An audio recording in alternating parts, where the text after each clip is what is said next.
is another dimension. A dimension of music. A dimension of comedy. A dimension of brotherhood.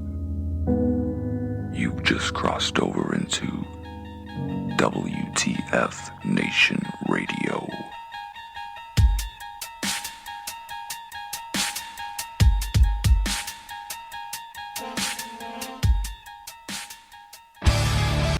Phone lines are open. You want to call us, 415-889-8367. I'd like to tell you I have some topics lined up, but I don't. I mean, per se. Like, we all know that Command Sergeant Major What's-Her-Face caused a shitstorm this week. Oh, Carrot Top? Yeah. Yeah, that's the one. And then Sergeant First Class Martland they've reversed their decision to QMP that guy. Yeah, that's good shit, too. Right? It's about time. So I'm glad that the nation's voice was heard, because if people hadn't raised hell about that, what do you think would have happened? They'd run the dude out of town. Yeah, which would have been absolute fucking horseshit. I mean, it was. QMP the dude for what? For standing up for what's right? The fuck out of here, Army. I'm sure it was someone with some shit on their shoulders trying to get some kind of bullet point for their OER. Right.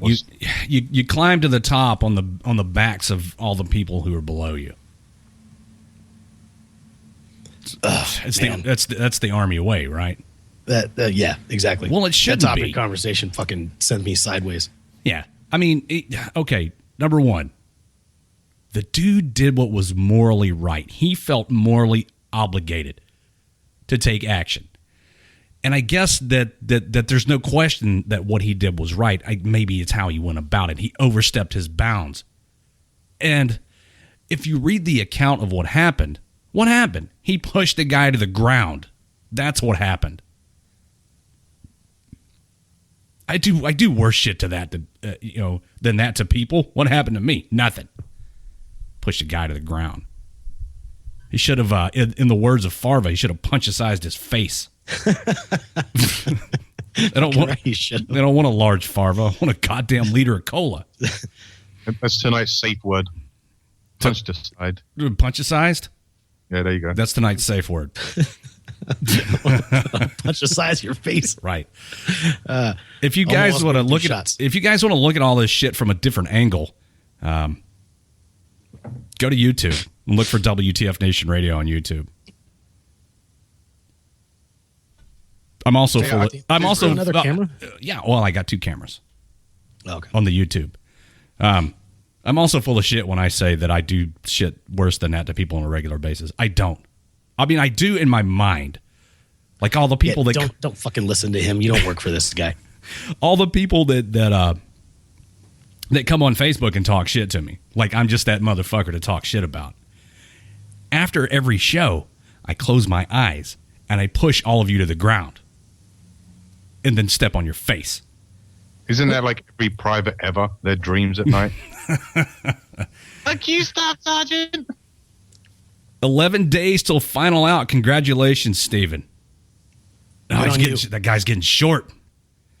I'd say shots, but I just took like 3 with Omen for some reason.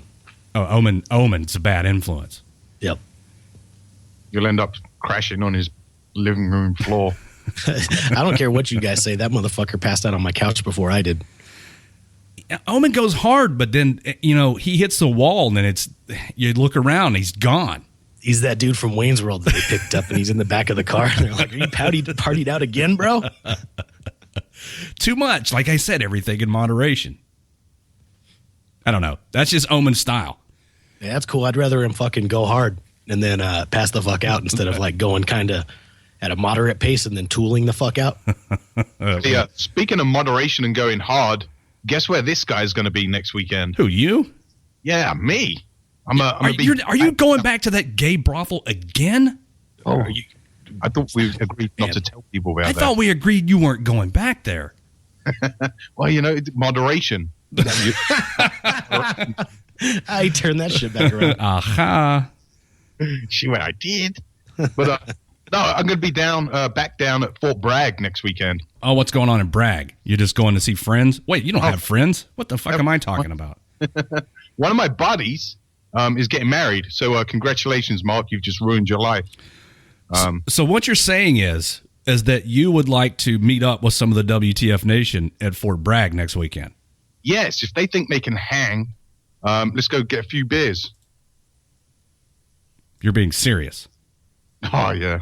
When do I ever joke about alcohol? I was being facetious about people meeting with you, but you're being serious. How are we?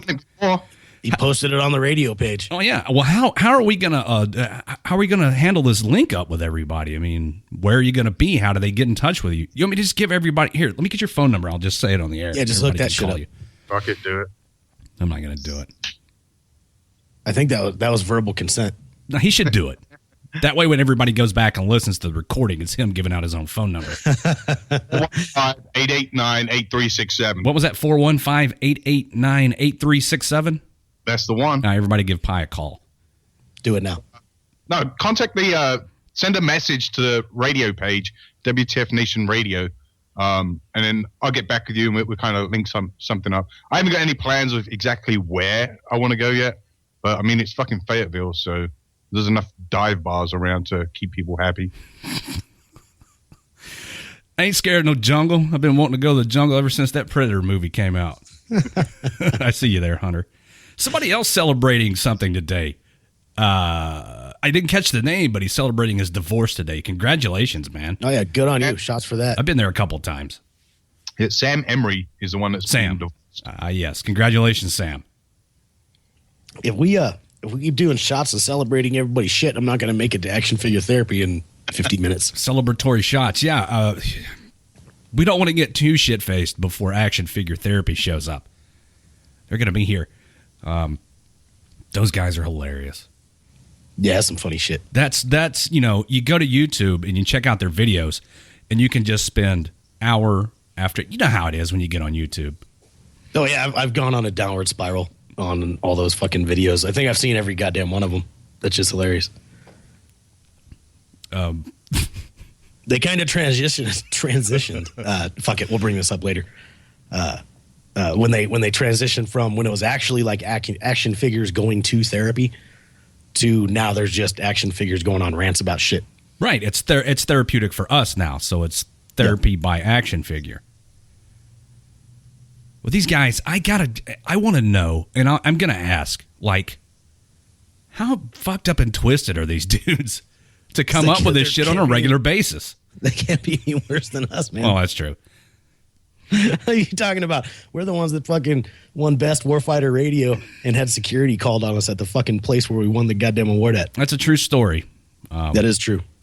Embarrassing, but I guess we kind of count that as a victory. That in a room at the time it was hugely embarrassing. I'm not going to lie, but looking back on it and the more time that's passing, I look at it as a badge of honor. So there's always that one guy at the award show that gets shit faced. Well, here's the thing: we're in a big theater, full of rowdy veterans, and we're the ones that get security called on. Yeah, literally, there's like 300 fucking veterans and their family in there. And we're the ones that were like being dicks, I guess, interrupting Panda's fucking 5th goddamn victory speech. Who gives a shit? Fuck you, Panda. From Redcon 1. Well, I mean, by the time that we had interrupted his speech, he'd already given like 5 other speeches because he won so many awards that night. And I'm not talking shit on Panda. I'm just saying, Panda. Oh, no. We kind of got tired of your shit after a while. Yeah, it's the same speech. It was like the 5th time you gave that speech. We're fucking bored. We were over there drinking, taking shots of Jameson, and like I don't know what else. Just whatever they were feeding us in that bar that didn't have Jaeger. I don't know what the fuck it was. But I do have some Redcon 1 music lined up for tonight with some other things. And we talked Omen up. Here he is. Tuning in. Hey. Oh, it's ladies at Omen's house. Omen, you got hello. Omen, you got sexy since the last time I talked to you. Yes, I got a sex change. Yeah, you sound sexier than ever. You sound way hotter now that you got. Which bathroom are you going to use? Whatever one I fucking tell her to use. Okay. The one that's in the shower. Just pee on. Right. Ooh. I like showers. I want to piss on you. So what's up, fuckers? Oh, doing radio shows and getting ready for action figure therapy. They're going to be here in a little bit. We're going to talk to those guys and have fun. It's Friday. Some girls are going, what? Yeah, I figured I'd just, call in and get the fuckery started. We're not going to pretend like we're going to do an actual radio show tonight. We're just going to do Friday fuckery. This is going to be all fucked up. Yeah. Listen, all right, I'm already going to fuck it up. Just to bring up the microphone. We're going to do that. We're going to do it for our tens of listeners tonight. So you got to do that twice in succession, fucking 7. It'll sound like your, your fucking gavel. Mine has too much bass. You guys should a band or something. Yeah, no, she just wanted to talk on the radio, so I just called in. Okay. Tell her she sounds hot. Minutes of fame here. You Tell her sound to say sexy. things. I can jack off to your voice later. I think I can, I can make that work. Tell her Rapid 7 Make wants. that happen. I will. Oh, I will. All right, guys, do some shots, have some fun. We might call back in a little bit. Good Yeah, hearing they from can you. see you. Where They are can hear you. Can I Where see are that? they? Yeah, Oh, we're on the hello, cameras. sexy look. man in red. We're everywhere. Take your shirt off. No. Fucking shirt off. Now, those guys have seen me shirtless. You don't want to see that. I do. I love that. I love the father figure. By the way, she's running around my house looking at all this shit. What is all this fuck red leg around your house? Yeah. Everything's fuck red leg in my house. I'm turning into Raptor 6. Thanks. Pie, are you doing a piecast over on the radio Facebook page?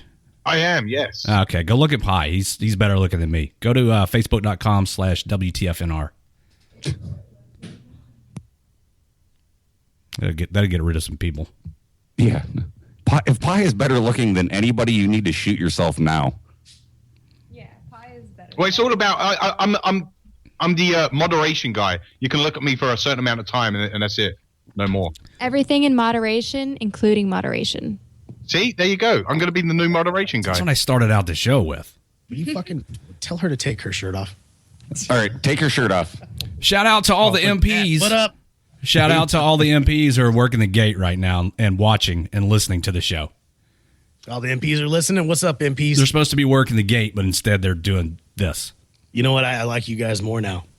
Yeah, listen to us. Don't write tickets. Yeah. And here come all the fuck MP comments on Facebook. Yeah, you can't spell limp without MP. Speaking of our favorite MP, how about the command sergeant major who's caused such a stink this week from the 8th Military Police Brigade? So I haven't chimed in all week about this, right? But I'm going to... Oh, sorry, my dog's drinking water. No, that's okay. Go ahead. Okay, good. We'll act like it's some kind of weird ambiance. Oh, yeah. It's our bed music. Yes. Fucking... I'd hit it, dude. That was it. Not me. Because, no I mean, her face. Well, she looks like kind of a whore, bro. I'd tap that. No, okay, no, she looks like a drag queen. I mean, but you tap it because you're attracted or because of the... I'd tap it because of all the fucking controversy that's going on around this situation, right? So I'd like to be the dude that was like, I fucked that carrot-haired bitch. You know what I mean? With her pink lips, that lipstick was all over the base of my dick. That's the kind of aspect I'm shooting for here. Okay, so here's the first stupid comment of the night. Red leg, vaping causes cervical cancer in men. Okay, first of all, you're a fucking idiot because men don't have that kind of equipment. And I know it's a joke. Ha ha. Secondly, shit talking causes fat lips in men. So shut up. I get so sick of that, man. Like, you're the first fucking person. You need to ignore the goddamn. You're the first person to say that. Congratulations. That was original. Eat all the dicks. It's Friday. I can say that, right? Yes. Of course. All right. And that's it. I'm going to leave it alone. Approved. Thanks. Fucking, yeah. Anyways, yeah, I'd hit it. One, she's not really, I mean, she is kind of ugly, but she's not that ugly. I've fucked worse. I mean, she's probably old too, right? Well, yeah, I'm sure. Well, not much older than us, I'd assume. Wouldn't you think? Well, No, maybe, I'm sure she's older than 39. I mean, maybe 45. I'm Gives a shit. 39. Okay. Well, I mean, okay. That's we get it. The point is, she whores herself up, and I think she's a freak in the sack. And believe me, there's enough Jaeger for me to drink that my dick will still work and I won't be passed out and I'll still be able to fucking get after it. So yeah, I could drink myself blind enough to nail that. I don't know. I just like to use that stupid Carrot Top as a fucking couple of handlebars. Too far? Too soon? Nah, not too far. I mean, there's the discussion about, how it's unprofessional, how she's flouting the regulations, how she's setting a bad example. Oh yeah, she's a dirty girl, dude. For the dirty girl. She's setting a bad example for the soldiers who she's supposed to be in charge of. There's that whole conversation. And then there's Raptor 7 talking about how he'd pee in her butt. Yeah, dude. I'd blow my nose in that fucking Carrot Top. Believe me, I would too. So I invite you guys to call in. Our number is 415-889-8367. I'm curious who else would hit that. This is the other part of the conversation about that particular command sergeant major. I've been wanting to talk about this since these memes started coming out. Right, it's the conversation that everybody wants to have, but no one's got the balls to start. Yep, here you go. Give us a call. Who tapped that ass? We're not going to... You can be completely anonymous. We don't have to know who you are. Yeah, hopefully it's like her colonel, and that's why she has her fucking little bun like that, because he was tapping that ass. Casey wants to know how... I'm curious how she skated her way to command sergeant major. Well... David says she blew her way to command sergeant major. This is all speculation. Oh, come on.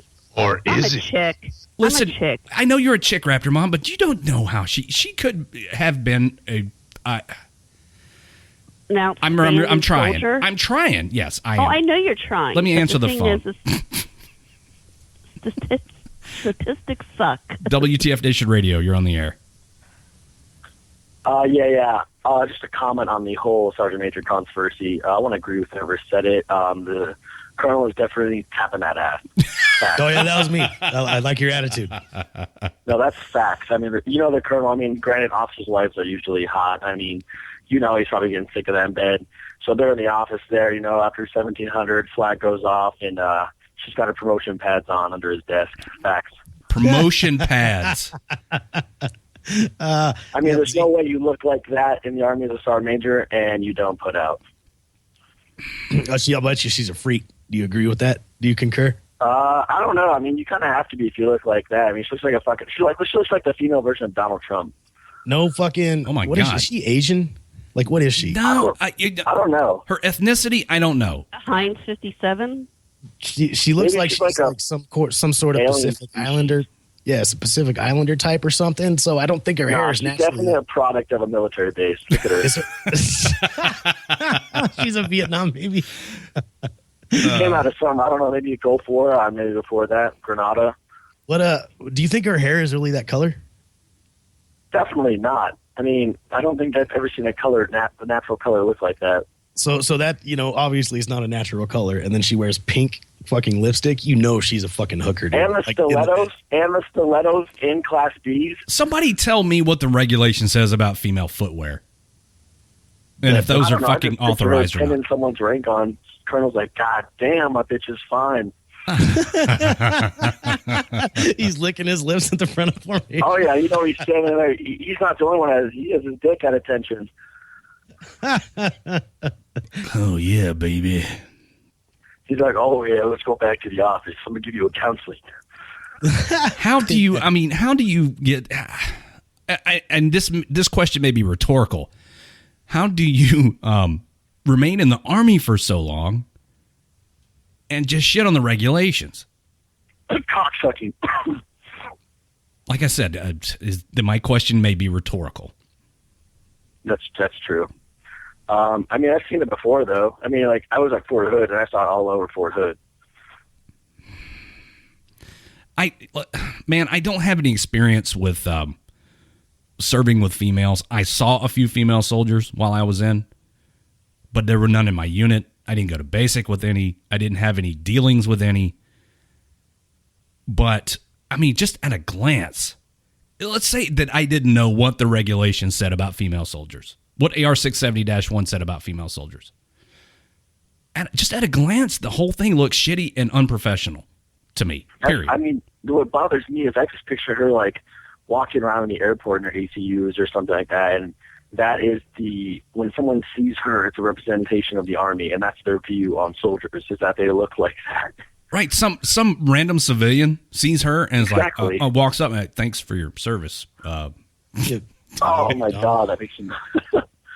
So you should be infuriated that's Oh yeah. And I'm like, this is why the Marines can talk shit to us. God damn it. That's exactly why the Marines can talk shit to us. That. I mean, I've Like, seen that's the worst part to me. Like, fuck, I always want to shit on Marines, but then we turn around and have this shit going. I know Schofield's down there at a bunch of Marine bases. I've seen so many comments over the past few days regarding this topic of conversation. I hope there's punishment for this. It's the or at least hair, a response. it's the makeup, it's the lipstick, it's the shoes, it's the way. Did you see that comment that one guy posted about how she was laughing at a ceremony in Afghanistan? Yes, for one of I did see that. Yeah, I don't know. I just wanted to fucking headbutt her through the screen. Take that with a grain of salt, man. There's a lot. Listen, there's the rumor mill's been at work. There's a rumor that the sergeant major of the Army, like, I guess, flew to Schofield to meet with her. Well, number one, oh man, if the sergeant, let's just say, the sergeant major of the Army wants to talk to you, is he coming to you? No, you're going to him. He's the fucking sergeant major of the Army. I just want this picture of like General Mattis and Sergeant Major of the Army flying down together to see her. I don't know. That would give me harm. I have no evidence that happened. I do, however, have reason to believe that the 8th TSC Command Sergeant Major went and met with her. How do you pronounce her name? I don't even give a shit. Fig starts with an F. That's all I know. Florney. I don't know. But again, I do have reason to believe that happened. However, there's no evidence that the sergeant major of the Army is directly involved. If the sergeant major of the Army is flying down to see you, like, think about the fucking bricks you'd be shitting. Well, yeah. Let Command Sergeant Major Troxel see that. Well, I'm sure he has. Listen, I know that this has reached. I mean, I can't say for sure. I have no concrete evidence, but listen, there's no doubt that this has reached the highest levels. Oh, absolutely. Is it Flournoy? Oh, yeah. Okay. Some's going to get dealt with, I'm sure. But I'm thinking that that Sergeant Major of the Army Daly is going to let this thing play out, take its natural course. I mean, does that make sense? It's going to die down soon anyway. Well, die down probably when the next for us, not for her. Yeah, that's what I'm saying. When the next big thing comes along, I mean, and it'll rear its ugly head from time to time for Sergeant Mork. Yep. She's still kind of a thing. Well, she's also fucking basically in hiding. But I think it's going to take its natural course. Y'all. Hey man, thanks for calling in. And I got to get back to this Jack Daniels. So I appreciate you approving of the opinion that I had. One vote for peeing in her butt. I just want to give her one more shout out before I go a message for her. I just want to tell that sergeant major that she can't suck her way out of this one. Cool. Cool. Thanks for the call, man. All right, see y'all. If she can do the job correctly, then why the fuss? I'll tell you why, Sean. Why the fuss?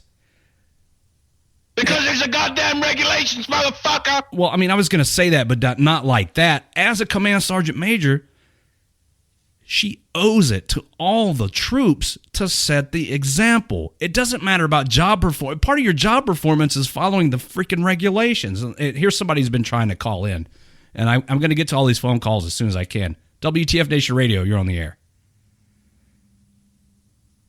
Hello, caller.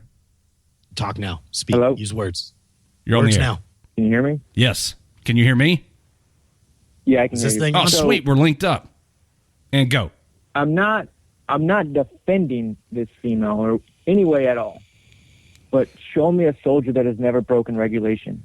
No, it's not about whether or not you have ever broken regulations. I think the key thing here is that she has shown, by all accounts, a pattern of continuing to ignore the regulations despite people having addressed these things with her.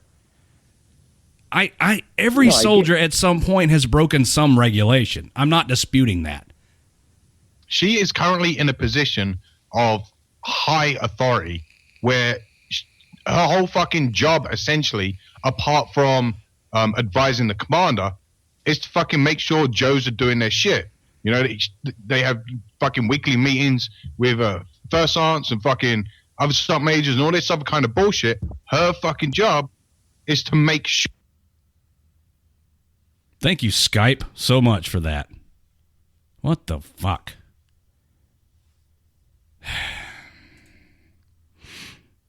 Technical issues abound. All right, so let me try to get everybody back. Would be Friday if we didn't have technical problems. I swear Pi was right in the middle of something and then... Yeah, shit broke. Bye-bye. Let me get the caller back in here. Sorry, guys. I swear I didn't touch anything. Shit No, my broke. phone went.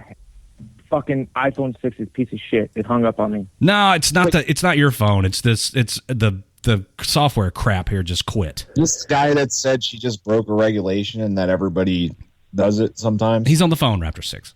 I'm here. Well, you know, I personally met Command Sergeant Major Flannery, whatever you want. I met her at Fort Leonard Wood. I was stationed right next to her. I didn't process with her. And the first thing I said to myself was, what the fuck is that? This was 2009. The year is now 2016. And clearly... Are you guys calling me? No. Last 7 years, nobody has done anything about 7 fucking years. And she was a command sergeant major at that time, too. So this isn't an isolated infraction. She's been doing this for 7 fucking years. And I'd imagine, because I just met her then, it went well before that. That's just what I know to be true. So why is it being brought up now instead of 7 years ago? But now that she has that rank, everybody wants to bring it up. But nobody brought it up when she was. She was the rank. same rank 7 years ago. It just, it came across our radar now, and so it's being brought to light now on this particular medium. I'm sure that this has been a known issue within smaller circles, but it's just now come across us. And Well, part of the thing, a big portion of the thing is that she's always been telling people to fuck off, and she just now got jammed up on social media and got blasted by fucking over 500,000 people and all the fucking veteran pages. Will you let me finish talking before you interrupt me, Badger? I'll shut up in a second. Fuck. But how many of us told our senior ranking people to fuck off as we were alone? They said, "I know, I did." Well, yeah, and you get told to fuck off and shut up, and now she just got jammed up on social media, so that's where we're at. Sorry, Badger, go ahead. Well, I can sort of explain how this wasn't brought to anybody's attention as far as getting out there on social media, etc. Her previous unit was a basic training unit as the battalion sergeant major of the 795th MP Battalion. But all of those things aside, the fact of the matter is, it never came to U.S. Army WTF moments, and it almost didn't come to U.S. Army WTF moments this time. Somebody came across it, and here it is. And you cannot ignore the fact that U.S. Army WTF moments is at currently over 715,000 likes. That's pretty substantial. So a bigger audience is aware of it simultaneously, as opposed to, well, yeah, I knew her and I know her, but what can we do about it? Yeah, everybody knows of her at different points in time, and she may have been on the spot corrected at different points in time, and she told people to go get fucked, and other people were just like, what a fucking weirdo. And it just so happened, someone snapped a picture and sent it to the fucking main page. You know, everyone's blowing up on her, which by all means, fucking go for it. I mean, it's well deserved. Well, Pike, your mic's really loud. Yeah, I don't have an eardrum now. Well, I just turned that shit down then. But look at her chain of command as well. Like, where is everybody between now and whenever this shit started? Why hasn't her chain of command stepped in and said, "Hey, you're dicked up. Go fucking fix yourself." That is exactly what I'm trying to say.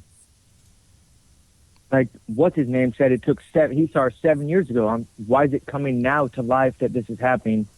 But yet nobody's corrected her or anything. But now that she has the rank she does, now it's, let's put her on fucking blast because of her rank. If it was an E4, everybody would be like, hey, you know what? Let's not blow this listen, up that man, way. she was a sergeant major then. She was a command sergeant major 7 years ago. The reason it's just now coming to light is because it was just now brought to our attention. But I'm asking, why was it now just brought to the attention? Why wasn't it brought up 7 years ago? Because somebody had the balls to put her out there.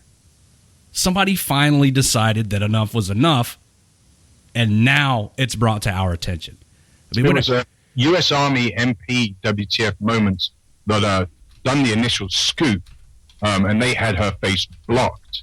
And then one of their admins got hold of one of our admins, and we decided that a command sergeant major doesn't deserve an anonymity. Anonymity. Whatever. I mean, we get the idea. Yeah. So how do we know that that wasn't actually her natural hair color? Is there any proof of any listen, other bro. pictures before that? The hair color thing be damned. There's more involved than her hair color. But that's the most thing that everybody's talking about is the hair color. Well, I mean, The if hair that's color what isn't the And the main excessive thing. makeup. if that's It's what people that want to look focus at on, hair. fine. And the hair dragging on the collar, big ass fucking perma bun that's all fucking below the sloppy and bottom hanging of the down everywhere. collar, the makeup, and again, I don't know all the specifics. Somebody just posted in the Facebook chat about the regulation as it pertains to the shoes in the ASU or Class Bs. The heel is to be no more than 2 inches tall. Now you go look at the pictures, and I'm not in survey, and nor am I a fucking physicist or mathematician, but those don't really look like they're 2 inches or shorter. You know, it's almost like she slowly started to fucking ignore the regs, like maybe the hair, the makeup, or some shit like that. Is this that same public affairs officer? Is this shower beer guy? Is this like the public affairs officer that fucking I'm pretty sure Badger dicked around with? He's trying to come to the. I'm fucking pretty aid sure of this shower bitch? beer guy's not a PAO. Wait, are you talking about me? Because I'm definitely not public affairs. All right. Okay. I don't trust snitches. I mean, That's let me ask you. Let me ask you a question, caller. Do you have a Are you simply playing devil's advocate, or do you actually believe what you're saying? No, I just don't understand how we can put this female on blast like that if it's been going for so long, but nothing's been done before. So why do it now? I'm not an advocate of her. I don't give a fuck about her. I'm out of the Army. Because it, again, like I said, it has just now been brought to our attention. If it had been brought to other people's attention in the past and they chose not to act on it, fine. That's them. But it was brought to our attention and we decided to make a move on it. That's why it's just we cannot be hypocritical. We've all broken regulations. Well, who's being hypocritical? Nobody heard. On your extremely excruciatingly loud and microphone. What the fuck is this that I'm hearing? I don't know. I'm on mute. Well, my music is. All my shit is fucked up over here. So I don't think anybody's being hypocritical. Yeah, we've all done shit to sham, right? But shamming doesn't include looking like a fuck bag, right? Like you're supposed to have a professional fucking appearance and a certain level of decorum when you're in the U.S. military, especially if you're a fucking senior ranking NCO. And she looks like a fucking bag of dicks. I got a fucking comparison. It's kind of to the extreme, but it's still the same thing. That's like me being a sharp rat and then going out and raping someone. Like, you just don't fucking do it. You either enforce the standards and follow them, or you don't, and you're fucked up. And she doesn't, and she's fucked up. Yeah, and you know what? I wasn't a particular fan of the military in general, and I got out. I did my fucking 4 years, and then my other fucking IR shit, and then was done. That was it. And add that to the list of reasons that I got out of the military when I did. Right, because if I got a fucking... Well, of course, me and Redleg and Pie, and I know a bunch of us were in the times of BDUs when spit shine boots were a standard, so you'd spend... Can I just say something? You'd spend an hour or Yeah, two... man. Go ahead. I just think that if you go to NTC, you deserve a combat patch. You're fucking right, you do. I was in Hohenfels. Do I get like fucking like 5 combat stripes? No, you get I a was fucking stationed patch. there. Oh, hell yeah. You get a patches man. for everybody. You get a PFA on? Hell yeah. Hell yeah. I'm down. Thanks for your service. Well, Sweet. Yeah, thank you. Yeah, Hohenfels wasn't that nice. It was cold sometimes, and then it was hot sometimes. It's shitty. So You know what would have made Hohenfels a lot better? Hookers? If you're getting a blow job from that sergeant major. Oh, fuck yeah, it would have, dude. Right on top of my But bulldozer. you'd be a colonel for that, huh? Yeah, come at me, Sergeant Major. You have a coin? Hook it up. Oh yeah. Oh, she got a coin. I I bet that's definitely why get a- Sergeant Major Gunn was flying. I wouldn't be surprised. What I heard from the rumor mill, and you know the rumor mill's the rumor mill, but I heard that she's saying she's getting harassed now because we all started fucking with her and shit. Well, Oh, poor girl. so she's being harassed, and I guess by harassed, she means that a lot of people are saying to her, well, hey, you know, your shit's fucked up. You're out of regulations. It's the same thing she's probably heard throughout her career, but now that it's in a extremely public setting, now it's harassment. Or maybe it's sharp, or maybe it's EO, or maybe it's all that shit. Hey, you know what the cutest thing is she's getting bullied, but throughout her entire career, from the rumor mill, she's been fucking getting checked, you know, on a regular basis, and she's bullying motherfuckers that'll try to check her on her Can you appearance. imagine that? Can you imagine being in her office, getting your ass chewed up by her, and looking at her and knowing she's more fucked up than you, and she's and you can't do anything about it because she's a sergeant major. I mean, I can't believe those guys. I mean, I can't believe they didn't jump across the desk and fucking headbutt her in the face. You know what? What I was starting to say before the shit cut off is me and Red Leg and Pie were all in the military when BDUs and spit shine boots were the standard, right? You fucking sharp crease, and you get BDUs, especially before the war kicked off.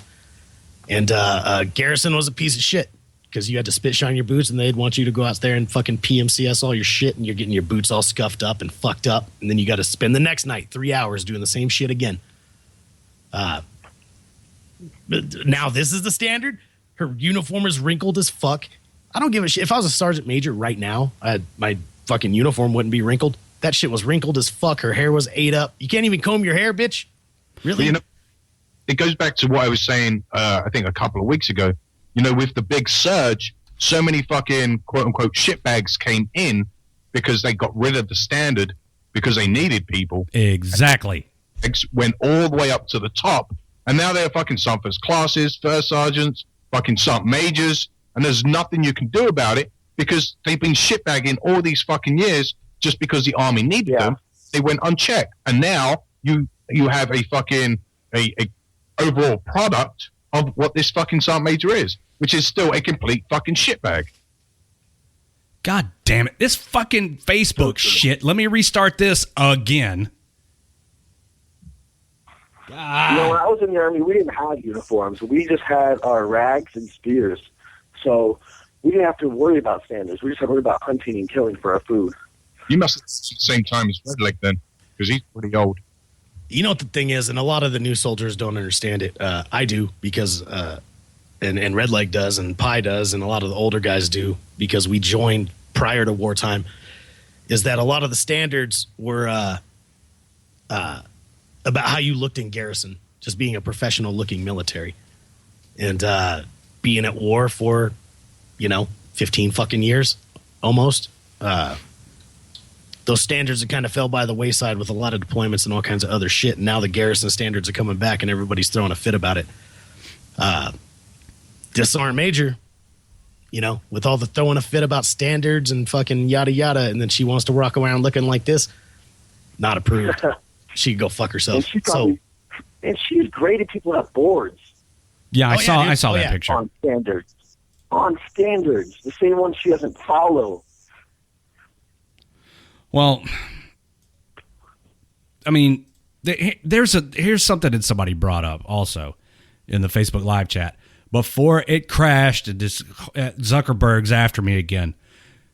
She's wearing a drill sergeant's badge. If anybody knows anything about standards and setting an example and enforcing standards, it's somebody who's been on the trail. Well, you would think. Yeah, you would think. Well, I'm sure she knows about the standards. I'm sure she knows the standards. She just feels like she doesn't have to adhere to them. Exactly. She, If she doesn't know about the standards, then there's obviously a lot more fucking wrong than her fucked up hair and makeup. Yeah, exactly. Hey, man, let me grab this other call. Thanks for calling in. All right, man. Yeah, y'all have a good night. Thanks, Get bro. drunk. All right, yeah, let's do it. And while you grab another call, I just want to say welcome to all the CID that recently joined us in the chat room. That are listening? Is this maybe the work of some, like, I don't know, cyber folks from the maybe Army? she hired the Chinese to shut us down. Taking me out of the link here. Oh, are you getting jacked up? Taking me out of the loop. Well, something's going on. And here's you're getting a denial of service, man. It could be it. WTF Nation Radio, you're on the air. Hey, what's going on? Things and stuff. What up? Talking shit about Sergeant Majors. Yeah, I was listening. First thing I want to say is everybody in the chat on Facebook who's being an asshole about vaping to Red Leg and Pie, they're doing it to better themselves because they're addicted to some shit, and now they're trying to quit. And if you've been watching the show, people make these jokes all the time. They're not fucking funny anymore. They're just annoying. Well, look, I see the joke. I see the shit, and I respond, and it's all in good fun. And I don't care what people think about me, but overall, not just in terms of vaping, but all together. It just makes for good radio. But thank you. And with that last caller or two callers ago, the one who said everybody's broken a regulation. Yeah, everybody has. My bootlace has popped out of my boot and it's been hanging out. I've been caught with my hands in my pockets once or twice. Hey, hey, raise a hands. Who's forgotten to fucking shave? Who neglected to shine their fucking boots one night? Yep. Yeah, we've all broken a regulation, but we haven't walked around constantly breaking the same regulations because we just don't give a fuck. Or because we know nobody's going to say anything because, I'm a command sergeant major and, nobody's going to call me out and get away with it. So I'm the equivalent. I'm the equivalent in the civilian world of a CSM. And you know what I do? I fucking iron my fucking pants, iron my slacks, and I make sure my shirt is wrinkle free and I show up looking like a fucking professional because I know there's 27 fucking employees looking at me that look up to me. So even after I'm out, I still got my fucking shoe shine kit and a little fucking 5.56 fucking ammo case, ammo can. And I shine my fucking shoes every, once in a while. I don't scuff them that often anymore, but I keep them clean and I try to look like a professional. That's what you should do when you're a CSM. All you got to do is go to the office, comb your hair, fucking put your uniform in the dryer, get it wrinkle free. God damn it. Another thing, kind of like you guys said, every now and again, you're going to fuck up. You're going to forget to shave, or you're going to fucking, your trousers are going to be unbloused, your shoes are going to be fucked up. Something's going to be fucked. But when someone pulls you to the side and said, hey, fucking, this is fucked up, you might want to fix it. Oh, okay, cool, appreciate it, thanks. You fix it and you fucking drive on. I fixed first sergeants and sergeant majors in my time. And, I pulled them to the side and said, hey, sergeant major, this is fucked up, or your name tape's on the wrong side, or fucking some bullshit. And they're like, oh, shit, oh, thank you. Because they appreciate it because they don't want to walk around and look like a dickbag for the rest of the day, so they're actually fucking thankful. Yeah, and if you do it politely and you're like, hey, Sergeant Major, your bootlaces, hanging out. For someone to be corrected and then turn around and say, well, fuck you, who's your first sergeant, et cetera, that's just fucking, I'm done. I've seen that shit happen with my own eyes. I've seen the sergeant major standing around with his hands in his pockets, and the staff sergeant walked up and was like, hey, sergeant major, you can't have your hands in your pockets. And the sergeant major said, I know, carry on. What? Like in front of a whole bunch of Joes and everybody else. Well, told the staff sergeant, I don't give a fuck what you think. That's what it turns into, a pissing contest. And a true leader would say, you know what, staff sergeant, you're right. Thank you. And set the example for everybody else. Not I've been in the Army for 25 goddamn years. You can't talk to me that way. Hey, what's up, Howie? Right.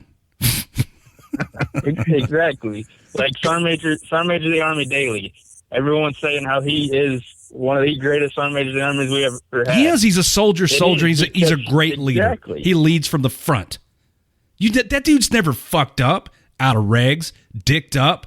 Look at his fucking latest PT score, 401. Are you serious?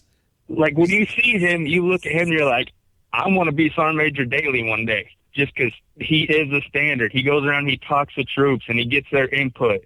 And every time he does it, he looks like he should be a fucking action figure for how good he looks in uniform and how he presents himself. Speaking of action figures. Maybe speaking of, excellent segue. Yeah, thanks, caller. Action figure therapy coming up here shortly on WTF Nation Radio. You guys don't want to miss that. Assuming all this shit continues to work. Maybe them guys can create an action figure of Sergeant Major Daly. Oh my god, that'd be fucking. They should. he deserves it. He does. He should be, immortalized as an action figure. We got to get some people on the phone and talk about this. This is being recorded, so it's the copyright's good. It's all legal.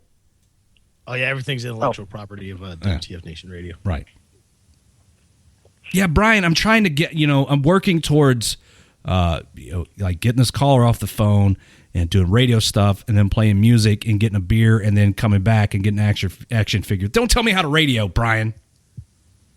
Thank you. You should take pointers from him. He might be smart. This guy could be a serious Should we hire him? Put in an application.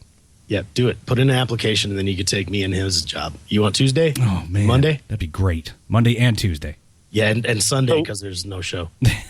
So when you apply, do you guys email someone back? No, there's a goddamn thing on the fucking website. Well, this is probably coming from somebody who has applied, and we have to take time to look through everything and talk amongst ourselves as a team, and then we get back to people.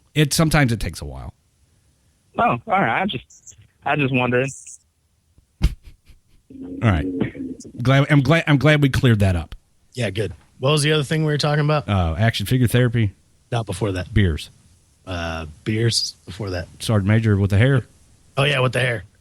Hey, would you fuck her? Call her? No. No, really? No. So no. One for yes, really? And one for no. Damn, I guess we're tied. We'll ask Action Figure Therapy. They'll break the tie. Give me 2 beers, and I'll probably be on Raptor 7's side. Yeah, that's what I'm saying. There's enough fucking booze to make her fuckable. You can't tell me that you don't want to hate fuck her right now anyway. Booze. A lot worse. Fuck, I've paid for a lot worse. So have I. In Thailand, he probably paid for a dick. Yeah. Thailand. Have you boned a lady boy, Pie? I cannot confirm nor deny that statement. Oh my Good enough god. for me. Yes. All right. Thanks for calling, dude. We gotta Get out of here. get to the You break hang here. up. All righty. I'll say one more thing. Every time Red Leg vapes, you have to drink. Oh, thanks, Bobby. I'm going to Fucking vape Bobby, too. right? Does that count for Bobby? me? Yeah, you weren't supposed to say my name, Red Leg. We all know who you are, faggot. Yeah, I mean, Bobby's running the whole thing about the vaping. Yeah. Keep up the game, Bobby. Thanks, Bobby. It makes it fun. Can this be me checking on my application too? No. Don't call us. We'll call you. Fucking don't call us. Okay. Fucking message Raptor Mom. All right, you have a good night. All right, brother. Get out of Thanks. here. Bye, Felicia. And Bobby. Fucking Bobby. Did I get my sleeve from the barracks tattoo artist? You think I would let somebody in the barracks tattoo me? Absolutely Damn not. It. I wanted to talk about something, but Can you talk about it in 5 minutes? I don't know. Let's see. So there's an article in the Huffington Post. The title says shooting in self-defense is illegal because it denies violent criminals a fair trial. Yeah. This is a whole article that talks about it, but basically what the Huffington Post article says is the Second Amendment is highly contested. No, it's not. There is no doubt that people do have the right to carry and have a right to stockpile guns, and a state has the right to organize a well-regulated militia. Right, the National Guard, faggots. But the main issue is on the right to self-defend with a firearm. The main problem with the notion of self-defense is that it imposes on justice for everyone has the right to a fair trial. Therefore, using a firearm to defend oneself is not legal because If the attacker is killed, he or she is devoid of his or her rights. Yeah, kinda. Is this some libtard ACLU attorney that came up with this? It actually is. Really? Yep. It's from the Huffington Post. It's some fucking you're right. Professor Dickweed somewhere that fucking came up with this. Yeah, you guys have been trying to call in. I know that I only take like one at a time. I can't handle more than one at a time. So I guess that could be a thing, right? Like the main problem with the notion of self-defense is it imposes on justice for everyone has the right to a fair trial. Therefore, using a firearm to defend oneself is not legal because the attacker is killed. If the attacker is killed, he or she is devoid of his or her rights. Well, yeah, kinda. I mean, let's just say hypothetically, Raptor 7, that you come at me with a knife. And I'm armed with a firearm. I'm gonna kind of devoid you of your right to a fair trial just because. I mean, who wants to get stabbed? Well, first of all, if I was going to kill you, and I still plan on it eventually, I wouldn't use a knife. But also, you would devoid me of the right of a fair trial for trying to attempted murder or murder you. Yeah. So if I murder you, then it's okay because then I get the right to a fair trial. The Huffington Post now needs to come up with an article that states armed robbers should not bring firearms to their robberies. They would then also negate the justice being done of the victim because they're dead and can't testify. So I choose not to defend myself so that you can have your right to a fair trial. Correct. So you're dead, but now at least I get a trial for murder. But what about justice for me, the victim? Well, you get justice because then I get murder charged, right? Oh, and then you go to prison. Right. Right. So justice for you, death for me. Well, yeah, I guess apparently that's what that article is alluding to, correct? Okay, so how about justice and death for you, the attacker? I don't know how that would work because with this argument, if I came at you with a knife and you shot me and killed me, then I will be devoid of my rights to a fair trial for attempted murder on you. I guess what the fuck is the point of this article? Like, what am I supposed to? Going to be like? It's just going to be attempted murder. What am I supposed to do? Everybody's going to live and be fucking happy. And this is asinine. This is. Right. Yeah. I fucking hate the Huffington Post. I don't know why. I subscribe to it just to get fucking pissed off every day, apparently. It almost sounds like some kind of satire.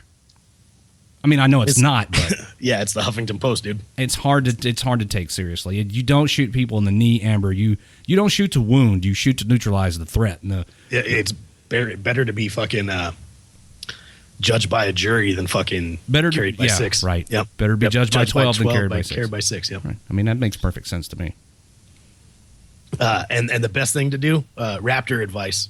This is not the advice of WC Nation Radio. This is just advice from me. You can sue Raptor 7 if you want to. Go ahead. Fucking kill him. Fucking kill him. Dump the whole magazine and then plead fucking when you go to court, say you were scared for your fucking life. And then your whole magazine's empty when the cops show up. The dude's fucking dead. You don't have to face him in court. There's no civil suit. Everything's done. The dude's dead. All you got to do is worry about getting your gun back from the cops after the fucking court trial's over. Yep. Or after the investigation's over. Done. I mean, here's the thing. You can't, and before we go into the break, don't confuse murder with, like, shooting and killing a motherfucker. Justifiable homicide is a totally different thing than murder. In order for it to be a murder charge, there has to be, or even attempted murder, they have to prove malice aforethought. In other words, I meant to kill you for whatever reason other than self-defense. I caught you screwing around with my wife. A couple days later, I work up the nerve to go to where you work, and I shoot and kill you. That's you murder. Can't plead temporary insanity for that shit. I think generally, if you legitimately feel your life or another person's life is in danger, then you can self-defend yourself as much as you want. So that whole article, that's just stupid. On its face, it's stupid. I know. I just wanted to get everybody riled up on a Friday night. Right before action figure therapy. I didn't know this fucking other bullshit was going to go so long. Well. I could have just stuffed it and we could have gone to music. But fuck that. Yeah. Well, okay. We'll go to music now, and I'll get a beer, and then when we come back, we'll talk to action figure therapy. How's that? Fuck yeah. It's like a good time. Yeah. All right, guys, don't go anywhere. We're gonna take a quick break. Everybody refill your drinks, and then when we come back, fun stuff. Shots. No more Sergeant Major talk. No more stupid ACLU hipster douche attorneys. Yeah, you guys get fucking smart and get funny because action figure therapy is going to be here. Be back in a few minutes here on WTF Nation Radio. Now say shots. Shots.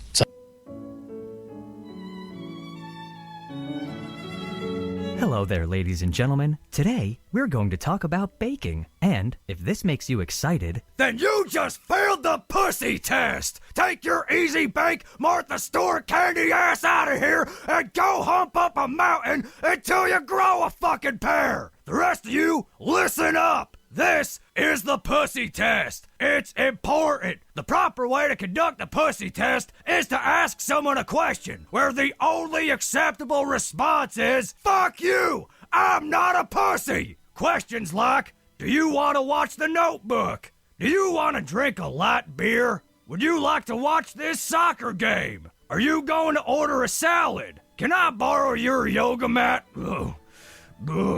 I can't even say yoga without getting fucking sick. I know what you're thinking. What if I end up looking like a pussy for asking these pussy-ass questions? Then, good. If your friend truly passes the test, they will preemptively call you a pussy, and you will have no choice but to punch them in the fucking face. Then, you could just keep punching each other, because what else are you gonna do? Fucking cuddle? Bet you like that, fucking pussy. Then bam! The test is a success! There are also several other ways to test the degree of pussiness in those around you. Run up to a friend and start screaming that their parents were just killed in a car crash. If their response is anything other than, is the other driver still alive so I can skull fuck him to death? Then you've got a pussy on your hands. Or tell someone that your own family member was just murdered. If they say something pussified like, sorry for your loss, you better dick punch them in the fucking face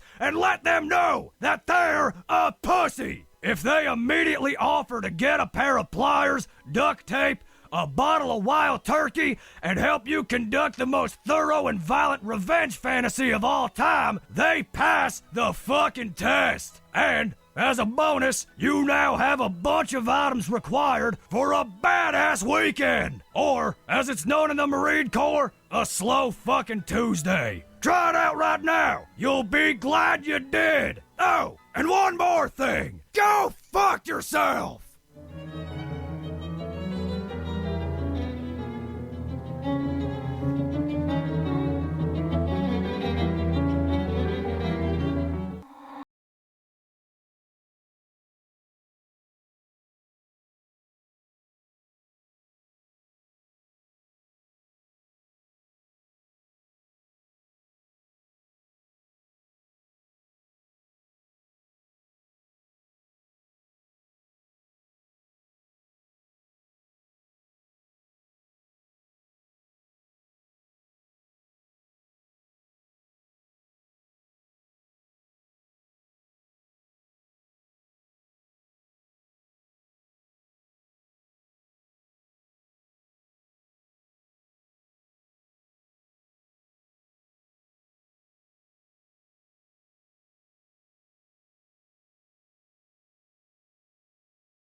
You're listening to Red Leg on the voice of U.S. Army WTF Moments. WTF Nation Radio. Call the show now at 415-889-836. And that's why Hitler had a lot of good ideas, guys. I know, he's been vilified by history. No, I'm just Hey, we're back on the air. Redleg's infamous for not giving fucking countdowns. So we just kind of run over with, herpes stories and shit like that. Yeah, everybody knows our business because of that. Welcome to Friday Night Fuckery, everybody. Here on WTF Nation Radio, my name's Redleg, and if you're just tuning in, you tuned in just in time for, who are these guys 20 again? 20 minutes of gay sex on the radio. It's just four guys touching the tips of their dicks together, making a Voltron of shame. Oh, I know who it is now. It's action figure therapy. Oh, action figure motherfucking therapy. That's right. This is... Yeah, I thought it was the owner of the Blue Oyster. Yeah, the Blue Oyster Bar? Well, yeah, it's actually, oh, Jesus Christ. That's my favorite movie, by the way. Hats off. Police Academy 1 and 2 were so good, and they had tits. That's back when comedies had tits in them, too. So right, because tits are funny.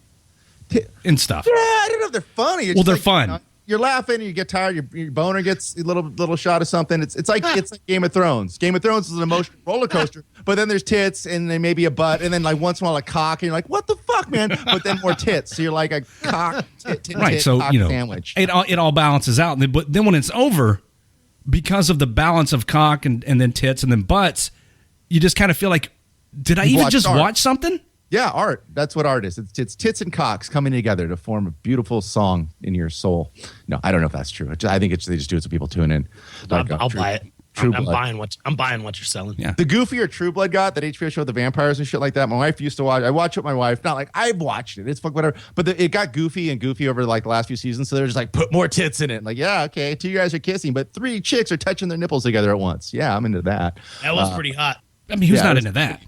Yeah, I don't know. So what's up, guys? So this is me. I'm on the show. It's just great. I may or may not be wearing pants. I'm wearing pants. But pants are not required for this. None of us are wearing. This is radio. But a lot of you guys are on the video though, so guys can watch you on the live feed. Do you do that every time, or just for special like the first 10 minutes of the show? Only for action figure therapy do we get on live video. No, I've seen other ones because we talked up the air about Red Leg on Monday when he looked like he was going to fucking hang himself with an extension cord. Okay, so I think what you've been watching primarily is the Facebook live feed. Or YouTube. Yeah, I went to the U.S. Army WTF page. Yeah. You can go to WTFNationRadio.com and there's a live chat where you can open up all the cameras from everybody that's in the chat room. So you can see everybody. Just like everybody. I'm on there. I'm vaping. You are vaping. I know. Yeah. I felt bad because like we talked about this before the show, but we put that picture of you vaping and then said like not a tiny robot penis, and then people were saying like, oh, fucking vaping's lame, and then half the guys are sticking up for you, going, listen, man, that's how I quit smoking. Vaping's awesome. You guys are faggots. Well, listen, this robot penis is not tiny at all. Look at this thing. It's a good sized robot penis. Right. You know what I mean? It's not like a fucking a Shar-Pei where it's all hidden in the wrinkles. You It's go hard to go home. sticking out. Yeah, I had a neighbor growing up that had 2 Shar-Pei dogs, and here's a little secret: the wrinkly dogs. They were Japanese. They're always like they were Japanese fighting dogs. Like they're wrinkly fucking pussy dogs, but whatever. You're just good, not cool enough to get a fucking Rottweiler. Anyway, when they fuck sometimes because their dicks are all weird, they swell up and their dick will get stuck in like the female, and then you have to hose them down, and they just walk around for like an hour or two till their boner goes down, which is hilarious.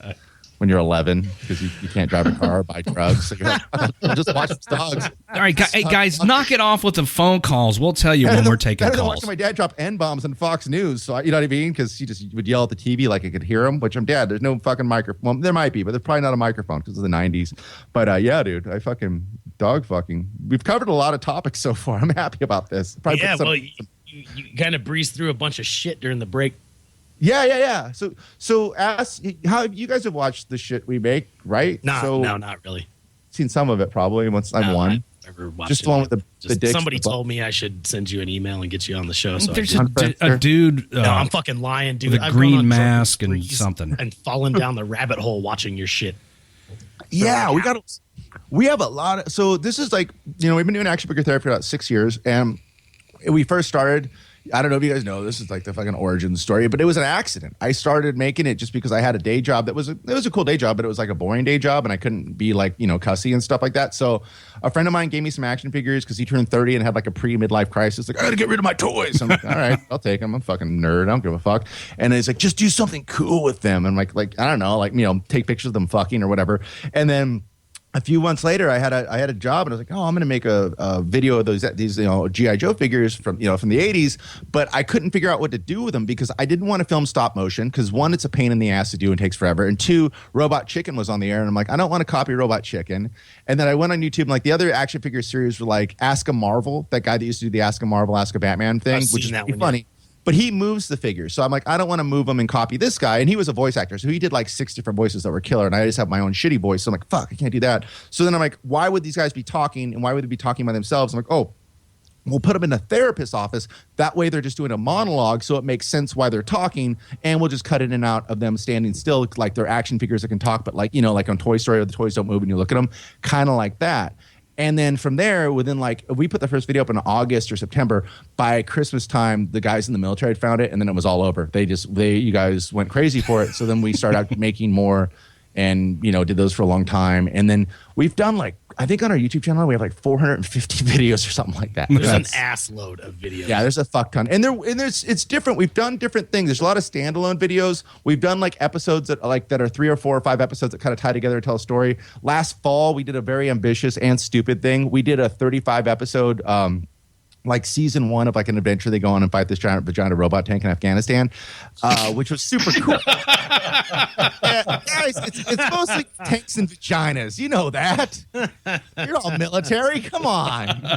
When the robot vaginas come over the hill, you're like, oh, fuck, man, get the flamethrowers. I'm a stormtrooper, But, it's just Nazi or Empire, whatever. I don't give a fuck. But anyway, we did that. But I was like, oh, we're gonna do it binge watch style, like Netflix. We'll upload them all in one day, and was not the best thing because our YouTube subscribers got super pissed. And if you upload 35 videos in one day and they don't all get watched, it hurts your YouTube algorithm numbers. So I would say it cut the amount of subscribers that were seeing our videos for a few months, probably for 4 or 5 months, in half because YouTube thought nobody wanted to see these videos. So they quit. They kind of closed the funnel on showing our released videos, which isn't YouTube's fault. They have, there's a million good channels on YouTube and people subscribe to everything if they like it. So there's whatever. But that was kind of a mistake. I should have rolled them out 3 a week for over a 10 or 12 week period. But I had such a fucking nerd boner. So we made all these. Let's put them up and people can watch, So that's what we did. And now we're just doing one-offs. And we've actually done a couple video game trailer ones.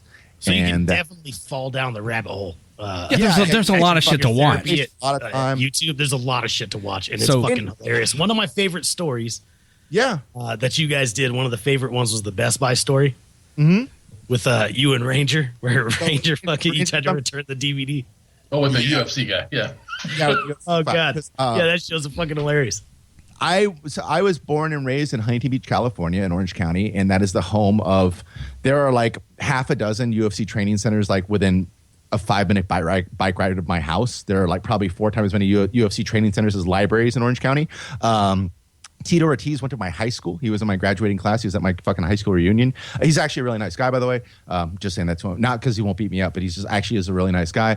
But but we have a lot of those fucking dudes that are just they're 32. And they've never been in the military, but they're guys that think they could have been a Navy SEAL, but I didn't apply because I was busy going to junior college and, jerking off and, whatever on webcam or whatever.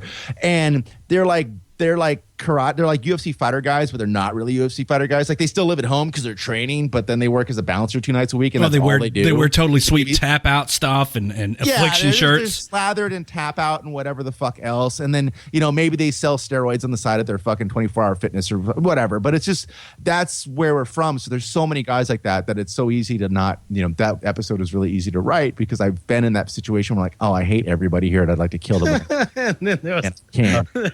One, I don't know body, and two, that was a 2-episode series. That was the Shakey's Pizza one where Jungle goes to Shakey's Pizza and jerks a rap plays Miss Pac-Man with his dick and the love. Yeah, he ends up at your house. And he throws up on the couch and turn the DVD and so those are my favorite when we have a 2 or 3 episode one that kind of ties together. And then a lot of them are the famous ones are the I Love My Job and a lot of the Jungle standalones. And then a lot of this, the Stanley, the Honey Badger Ranger stories and stuff like that. And then we kind of added other characters and MOSs as it went along because, we have an EOD guy, we have a medic, we have a tanker because those are the people that emailed us the most were medics and EOD and tanker guys. Dude, make one of us. So I'm like, all right, we will. And, I did the same thing when we made the Marine guy was the same kind of thing. So we're at a weird place now because content-wise, it's like our fan base is a vast majority of military guys, and I'm fucking cool with that. You know, there's only you guys are like 3% of the population or whatever, so it's a weird thing because we're big with the community, but we're not big like mainstream because a lot of our videos don't translate into mainstream kind of stuff because people wouldn't understand what the fuck we're talking about. And by the way, I'm a fucking civilian that only knows this shit because the last 6 years I've talked to like dozens, if not hundreds, of our fans on the phone and Skype and email and talked to guys. And we did live shows at one time and went to military bases and talk, you know, and I've subscribed to all your guys, you know, every fucking page it's on there from like Ranger up to you guys to fucking Terminal Lance. And I read all that shit. So I've kind of absorbed it. So it's easy to write the stuff because really being in the military is super cool, but it's also just like being a 19-year-old with a fucking terrible fucking desk job with idiot people you want to kill, but you get a gun kind of. You know, and it's like it's your best friends and your worst friends for life that you're going to make. So I think everybody's been in that position. So it's pretty easy as far as like the attitude of Ranger being pissed off and Jungle just wanting to get fucked up. I just think about when I was 19 and pissed off and wanted to get fucked up. And then, you know, we just go from there. But now we're at a strange place because we have so many military guys. I'm trying to make it more... not less angry because I do the voice for the Ranger guy. So Ranger guy's angry about everything. But in the last 18 months, and Red Leg on Monday, you guys were talking about this. You guys talk about this all the time with like the fucking in the last like year with the election stuff and the gun stuff and the black and white and all lives matter shit. We get a lot of requests from people on Facebook and emailing our site and stuff like, dude, you should do a video about this. And a lot of it just skews into like blind, like white hot rage, fucking like hot topic issues that like. I don't want to fucking, it's like, we're not afraid. We talk about fucking robot vagina pussies shooting jizz on people. So it's like, I'm not afraid to write or talk about anything. I just don't want to like throw more fuel on the fire just to make like clickbait things. So guys will watch it and get pissed off, but it's really not entertaining. I got two things. I got two things to, one is a statement and one is a question. Okay. I have noticed that you guys went from like, when you first started, when you first started the action figure therapy, it was like an action figure was really in a therapist's office. Mm-hmm. And that shit was funny as fuck. And as time has transformed, it seems like you've started to cater a little bit more to like the military community. And I never would have guessed that none of you guys were military because it's just so goddamn funny. No, and I'll break that stuff down. So that's I like the word cater. I'm glad I didn't say pander because it wasn't really pandering or even a catering thing. It's like that's just who our audience became. So it's like who we're making content for was what the kind of content we made. You know what I mean? Like if you're going to make if you have French people at your house, you make them French food because they like French food. If you have people that, you know, whatever, that like pizza, you make pizza. It's like, it seemed like a lot of the action figure nerd stuff was kind of lost on the audience we were getting. And they're like, fuck this nerd faggot shit, talk about military stuff, you know, whatever. So we would, you know what I mean? It was weird. So I looked stuff up. Like the reflective belt episode is one of our, you know, real popular ones. It's the most popular t-shirt we ever had. Like, you know, the reflective belt defends against all this wacky shit. Yeah. But to regular civilian people and to me, you know, 6.5 years ago, I wouldn't know what the fuck you were talking about. You know what I mean? So that's what I mean. Like we're at a good spot where we have this really strong community. But like a lot of the stuff I had really done was like just nerdier, like more like comic book and action figure kind of jokes or like, you know, subject matter.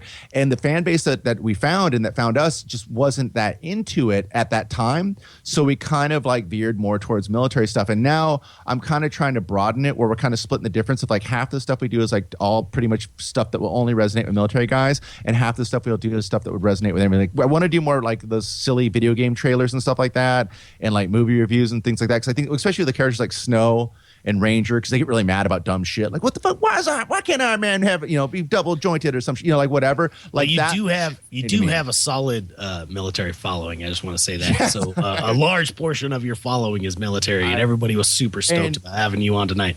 No, and so and just throwing that out there. You have an audience. You have an audience of. You know, and I wouldn't trade that for the world because it's so cool. Because like the military guys, one, they loved, you know, dick jokes and R-rated and X-rated humor. They have a dark sense of humor. They're not afraid to talk about death or like spooky shit that like doesn't fly with regular audiences. And that's kind of the greatest thing, because when this thing started, it was so funny. You guys were talking about Huffington Post earlier. The first website or news place that featured us was the Huffington Post. Huffington Post Comedy featured like 5 of our videos, like the first 6 months we were up, like on an article. And it was funny because the Huffington Post, the fans, like the comment people, fucking hated the series. Like, this is fucking dumb. You guys are fucking dumb. No, and that's my point. So when I was living, you know, I lived in LA. I lived in Hollywood for like almost 15 years and worked at the Comedy Store, did stand up and wrote comedy for websites and shit like that. And holy fuck, you're still talking. Yeah, I know. I'm so sorry. Well, that's a phone call that I just answered without telling you. Holy shit, this is pretty cool. I get to talk now. Can I talk as fast as you and as long as you are? Am I able to do this, or are you the only one that's allowed to talk? Depends how much meth you have, dude. Seriously. I'm just fucking with you. I don't have shit for meth, man. I don't have shit for Can I meth. get some of that? Can you pass that out? That's a good T-shirt. I don't have shit for meth. Wear it to the club. So bitches. Am I live on Facebook? I feel famous right now. Yes, you're live. You're very live on Facebook. Oh my God! Is there going to be people writing about me in the comment section? It depends. Okay, first of all, who is this? What can we call you so people will know who to refer their shitty comments to? Aaron. Oh, you done messed up, AA Ron, by calling this show. Get down to Oshak Hennessy's Take your ass down to Oshak Hennessy's office. So what are we talking about right now? Have you not been listening to the show? That's my favorite radio calling guy. So what do you guys talk about? Cars? We get that so much. No, nobody wants to talk about fucking cars. I want to talk about cars. You want to hear about my Trans Am? Yeah. All right. I mean, do you stick your dick in your Trans Am? Well, kind of. If it had a vagina, I would. It's a. You guys really want to hear about it? It's a set the truck nuts and you push them together and kind of like titty fuck the truck nuts, right? Anyone? No. Titty fuck a truck nut? I'm just saying. Hey, any point in a storm, guys. It's Friday night. Titty fuck a truck nut on Friday night. That's what I'm talking about. That sounds exciting. You get two of them. You got to push, because you got to push them together. So it's like, like Kiana Pornhub, porno style shit. I don't know. Pick your own 37-year-old porn star to think about. I'm here. What's up, Aaron? Yeah, hey, this is their show. This is Dan from Action Figure Therapy. They were just asking me about the origins of the series and all that kind of bullshit. So I don't know. That's what we do. Have you ever seen which one? Therapy? No, this is my first time to internet. So which one of these red leg? What the He's fuck? The guy that babes. Do you want to talk to me, Aaron, or did you call in to talk to our guest? This is Redleg. What do you want? I just saw a phone number, so something compelled me to call. So that was stuck in the toilet. All right, that was as far as my thought process went. I saw a phone number and I was like, "Oh fuck, I have to call." There's a phone number. Here, the next phone number I'm going to put up is to the White House. Call them. Fuck yes, I got a lot to say to that guy. Call him and tell him. They ask questions like you're in an interrogation room. Is this fucking shower beer guy? No, this is not shower beer guy. This is AA Ron. What are you doing, To be AA honest, Ron? I didn't expect to get through. I thought, there was going to be 2,000 people just calling and it was just Fucking going to ask be a busy. goddamn question or hang the phone up. We got a guest. We're trying to do radio, faggot. Well, there are other people trying to call right now, AA Ron. Yeah, you're holding the shit up. Killing it.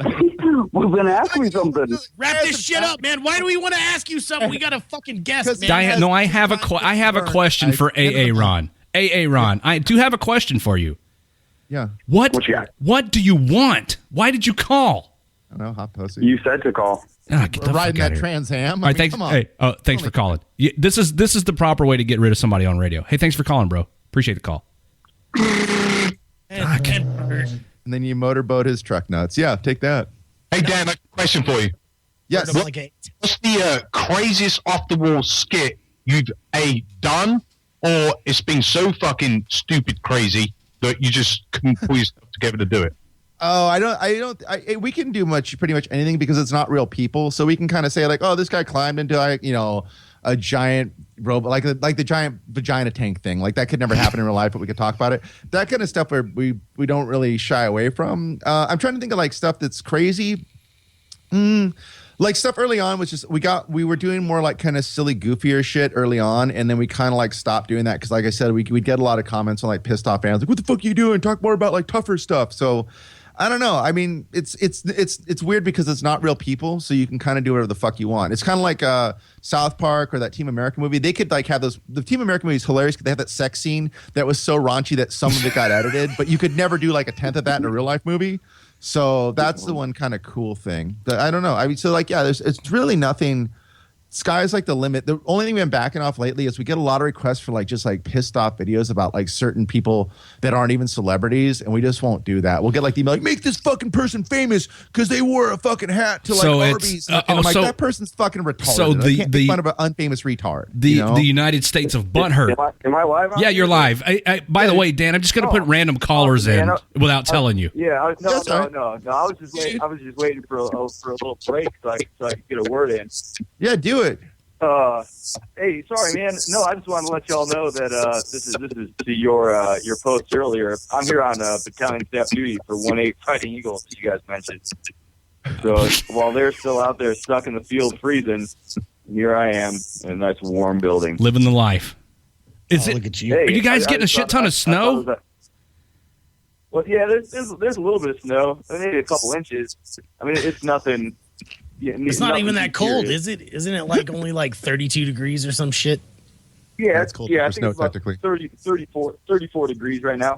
Yeah, fucking. I mean, it's not. Everybody needs to shut up. Hey, about that. real quick, I just need to tell Raptor Mom. Jumped into the fucking snow report. Yeah, there's a few inches. I need to tell Raptor Mom real quick. Raptor Mom, Dickoff didn't get his sticker. Dickoff is complaining that he didn't get his sticker. You need to send Dickoff's sticker to him, please. She told him last night, if you were listening to the show, Redleg. I don't listen to other people's She told him shows. last night during the show that if he didn't get it by Saturday, then to message her. Okay, all right. Fuck, man. No, yeah. Jesus, that's why I'm the assistant. I just wanted to say dick I off. thought it was funny y'all mentioned that stuff, and then the battalion Facebook page put up this very, very snarky rebuttal about how I went and checked on every soldier, and we have 9,000 gallons of fuel. It was hilarious. Oh, that's You cool. could've seen, Did they really? I didn't see that. That's cool. Tell your battalion PAO that I'm not affiliated with U.S. Army WTF Moments. Yeah, also tell them that we don't give a fuck. when our you should have seen when Sergeant Major walked in this morning. He was in quite a mood. This dude. He went. What the fuck?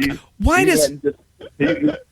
He went and finger fucked that keyboard trying to figure out a good response to What the fuck, man? Why is everybody like? What's the big deal? U.S. Army where it's a Facebook page, and everybody gets all bent out of shape about being on there. I mean, at least his hair's in regulation, right? Is his hair? Who knows? Is his hair in regulation? I got our Sergeant Major. Yeah. Oh yeah, he's rocking. He's rocking the 1981 fucking Desert Storm. All right, he's good. He doesn't have to worry. What color lipstick does he wear?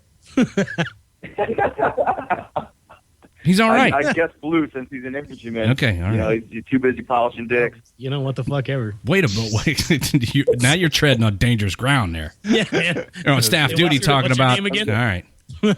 Don't say it. I'm just fucking around. There's no need to get butthurt. Just kidding, Sergeant Major. Hey, we're not butthurt. Control. Not good. They got a DD-214 No, right but I over got- here. Yeah, I Zero got fucks. 3 calls from angry wives this morning. They were like, "Is my husband going to come back to the field? Are you guys just gonna let him Oh, the Are you just dependas. gonna let him fucking freeze out there?" And my runner answered the first one, and he was just like, "I guess." And they're like, "Can you talk to your Sergeant Major?" And he's no, no, I can't. I'm not going to do that for you. So.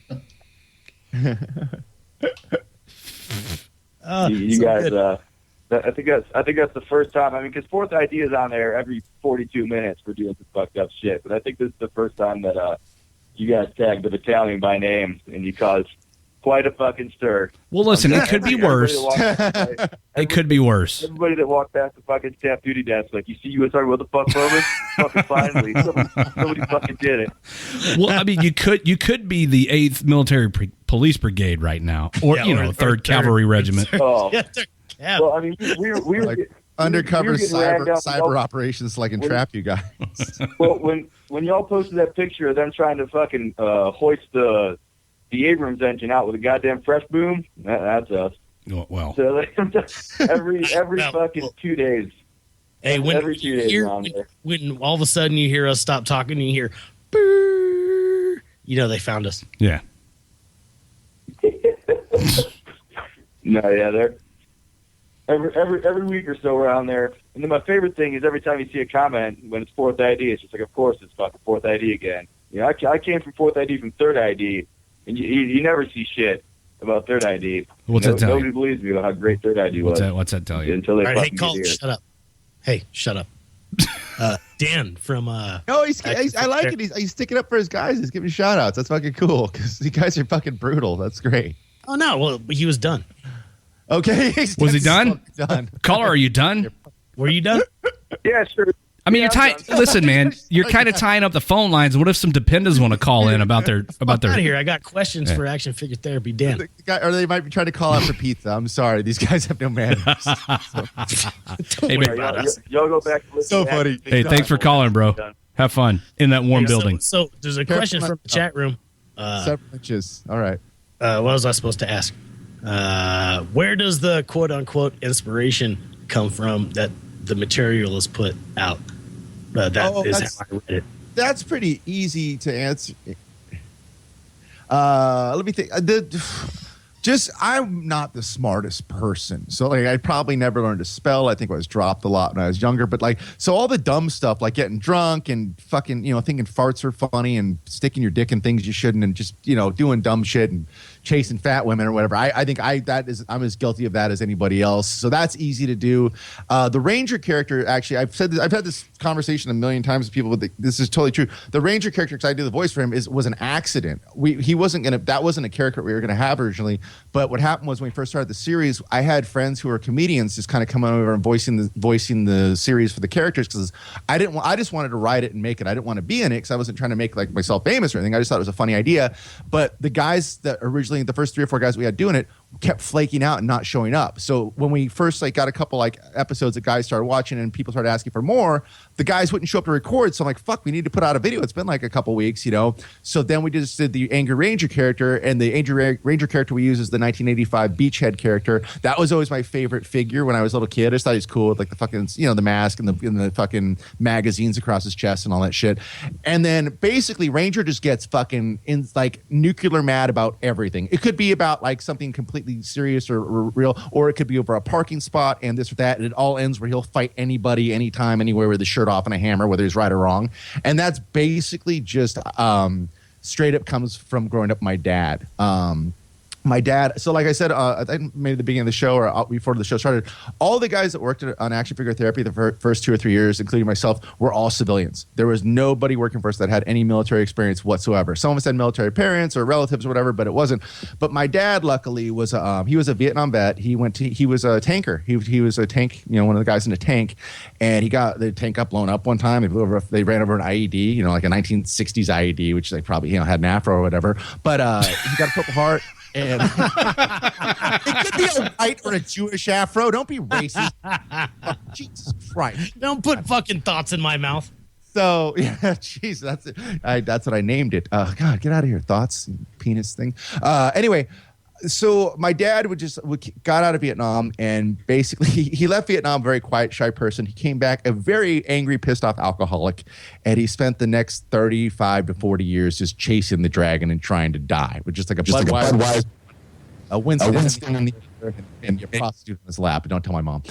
So that my dad, like the last 15 years of his life before he did finally succumbed, he shed the mortal coil and went down below to reign, in hell with Satan, which is pretty cool. Probably playing ping pong against Hitler right now, dropping N-bombs because he was a crazy motherfucker. But he would just like sit at home and like watch Fox News and scream at the TV like, that's right, fuck the, like my dad was awesome. He really was the nicest guy, super hard worker, but he just drank every night. And every day, and he was just so. After getting out of the military, he was so pissed off because he was drafted. He didn't volunteer. He had, he got drafted. He had to sell his shit and go to Vietnam, get shot at for a year by guys in pajamas and stuff, and got blown up.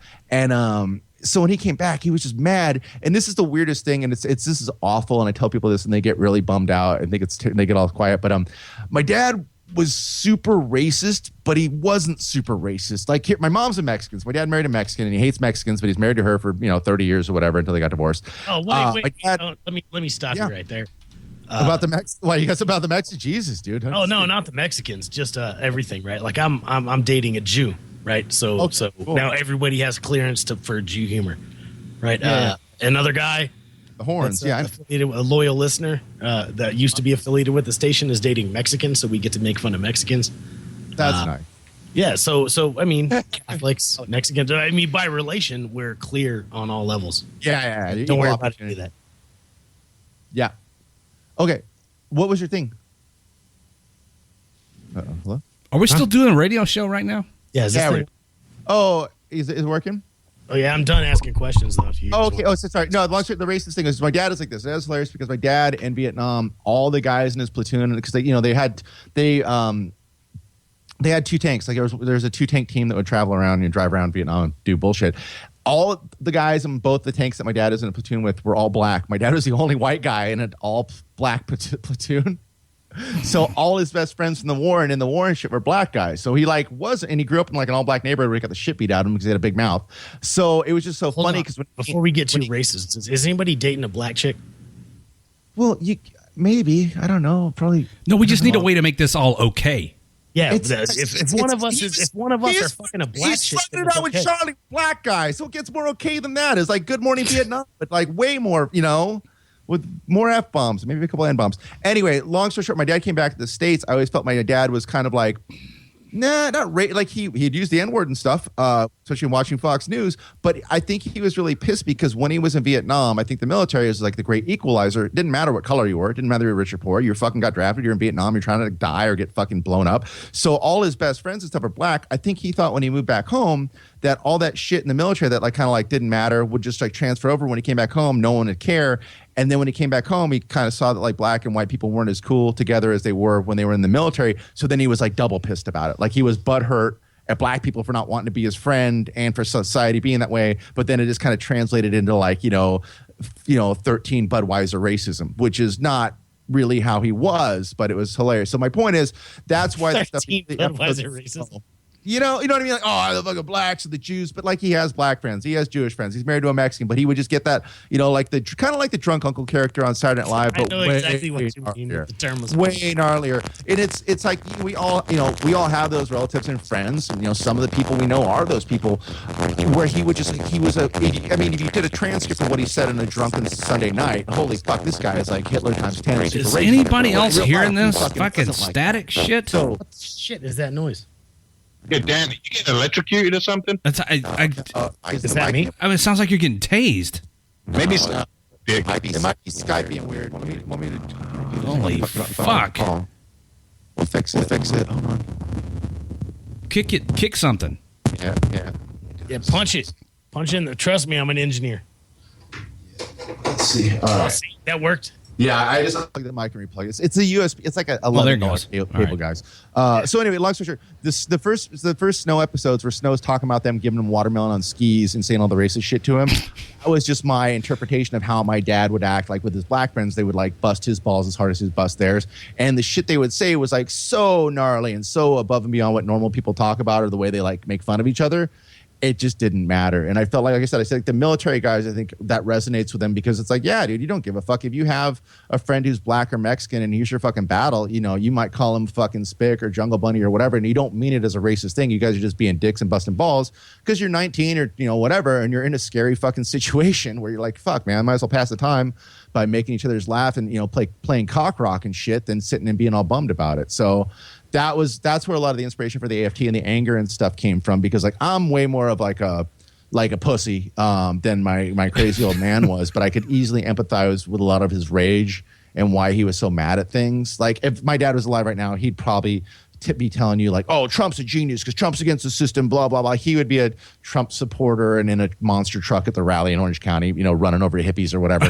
So there are no hippies anymore. Hipsters. Yeah. They're like, old hippies. It's very hilarious. Yeah. They're neo hippies. They're vaping hippies.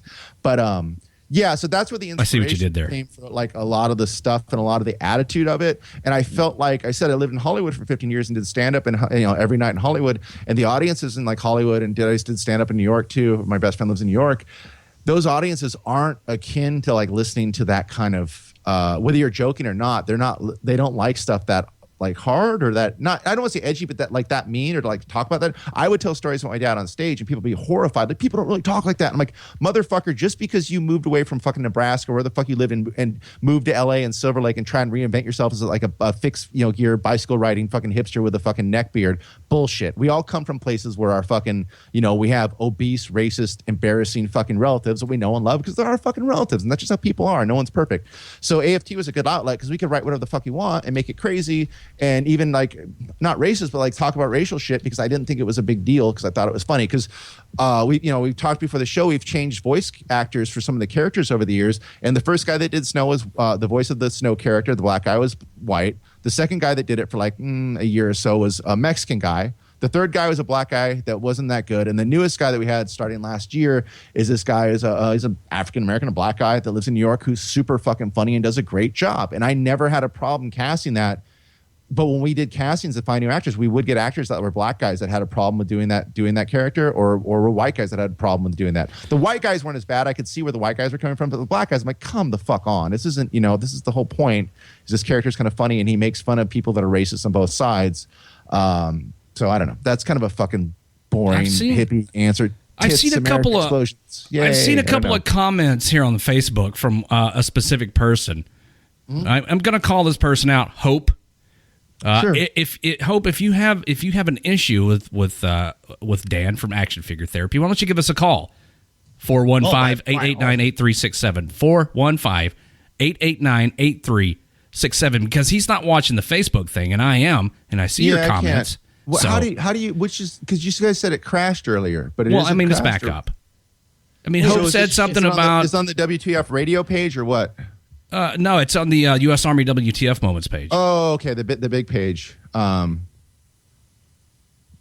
so hold on, I'll look it up while we chat. There was some you posted on the Action Figure Therapy page, which guys, by the way, go to facebook.com/Action Figure Therapy and like the page. You actually solicited questions for tonight's show. Yeah, from your followers. Yeah. And here's a question: where are you guys from? I seem to gather some Georgia references in a jungle rant or two. Yeah, so that's the thing. I'm from California, but I did back in the day, a long time ago, I did a comedy tour out of my car where I drove back and across the United States 3 or 4 times, from like here to Aberdeen, and from here to Florida, and from here to Georgia, and from here to New York and back. So I've seen a lot of stuff. And then some of the guys, actually the person the guy that originally did the voice of Jungle was from Georgia, and the guy that currently does the voice of Jungle is from Georgia. So we would when early on we're like, oh, we'll have him go to this place, and I'd be like, what's a place in Georgia like? What's Carl's Jr. here? And he's like, oh, that'd be Hardee's, or what's this here? So we'd throw in places like that. And there's one episode where Jungle goes to a mall, and I think he exposes himself or something at a mall, like in front of a mall Santa Claus, and he goes to all these stores. I actually just Googled a mall in the area from Georgia where I thought Jungle would like maybe be or end up, and then looked over the mall website and found all the stores, and then just had him go from store to store that they actually had. So the internet made it really easy. You did your research. Yeah, and we would hear stuff. We'd have guys like, oh, I'm stationed here, I'm at Benning, or you ever go to this bar. So then I would just go look it up. And like, it's so funny now because, in the last 5 or 10 years, every like hole in the wall dive bar, strip club, clothing store, whatever you've ever been to, they all have a Facebook page and or website. So you can learn about pretty much anywhere, And you've been there. Yeah, and I've been a bunch of places and kind of seen, the analogs. Like, we don't have Dillard's here, but Dillard's is like a chain of like department stores in the Midwest and the back east and stuff like that. So just stuff like that, like just changing stuff that like wasn't, maybe they don't have it here versus whatever. But places like, I think we've mentioned like Duffy's Tavern and shit in San Clemente, which is right, by Pendleton, because I've actually been to Duffy's Tavern. Me and my wife went there one time a few years ago, and it was very strange because it was like all Marine guys. And I was like just sitting there going, man, I should tell someone I make this fucking thing. They probably think it was funny, but then I was just like kind of didn't want to be weird. So I just kind of hung out and did that. Well, who's on the phone? Boring. Who is this? Who is this? Make it exciting. This is Hope. Okay, this is Hope. Shout out from Hi, Hope. Hawaii. All right, so Hope, say what you got to say to Dan from Action Figure Therapy. You're just ignorant. Like, ignorant of what? An idiot. Ignorant God, of... just shut up. You're so boring. Who cares about your fucking friend in New York? I know. Get this. If you don't like it, then get the fuck out of here, you dumb fuck. No, pie, wrong Okay, approach, Ben. bro. No, you guys, no, you guys hey, listeners. whoa. No, stay. Everybody, you can hold on, speak your stay. mind. Stay. Sweetie, I'm not afraid of you. Nobody's don't listen to pie. Listen. Oh, hey, he's an idiot. listen, girl. I don't care. Hey, no. Hey, what are you calling about? What? I said, what are you calling about? Oh, just he's irritating. That's all. Who? Dan's irritating? Okay. Yeah, he's boring as fuck. Well, what would you It's suggest all that we about talk himself. about? I'm like, dude. Well, let's he talk is. about real They're issues asking. here. Okay, go. Hold on, Dan. Let me. Can I field this? Yeah, do it. He is our guest this evening, right? From Action Figure well, my Therapy. So bad, kind my of bad. the point of this is to ask him questions, right? Okay. Well, I just don't get the whole like, my dad was in the military and he was like, with a bunch of black dudes. You know what I mean? Like, it just sounds really fucking racist. And like, did anyone ever fuck a black chick? Like, really? I have. Have you? No. You have not? No, I'm not gay. You ought to. Well, nobody says you're gay. You know, you're just experimenting in college and such. No, I've never done a black chick. I've done a white chick when I experienced it. There we go. In the right direction. Yeah. Yeah. So tell me about that. About fucking a white girl? Yeah. How'd that go down? It was fun. It was Yeah, a military girl, and I was married to a military guy. We were stationed in Schofield Barracks. I mean, that was a lot of fun. So you jodied. You jodied. Yeah.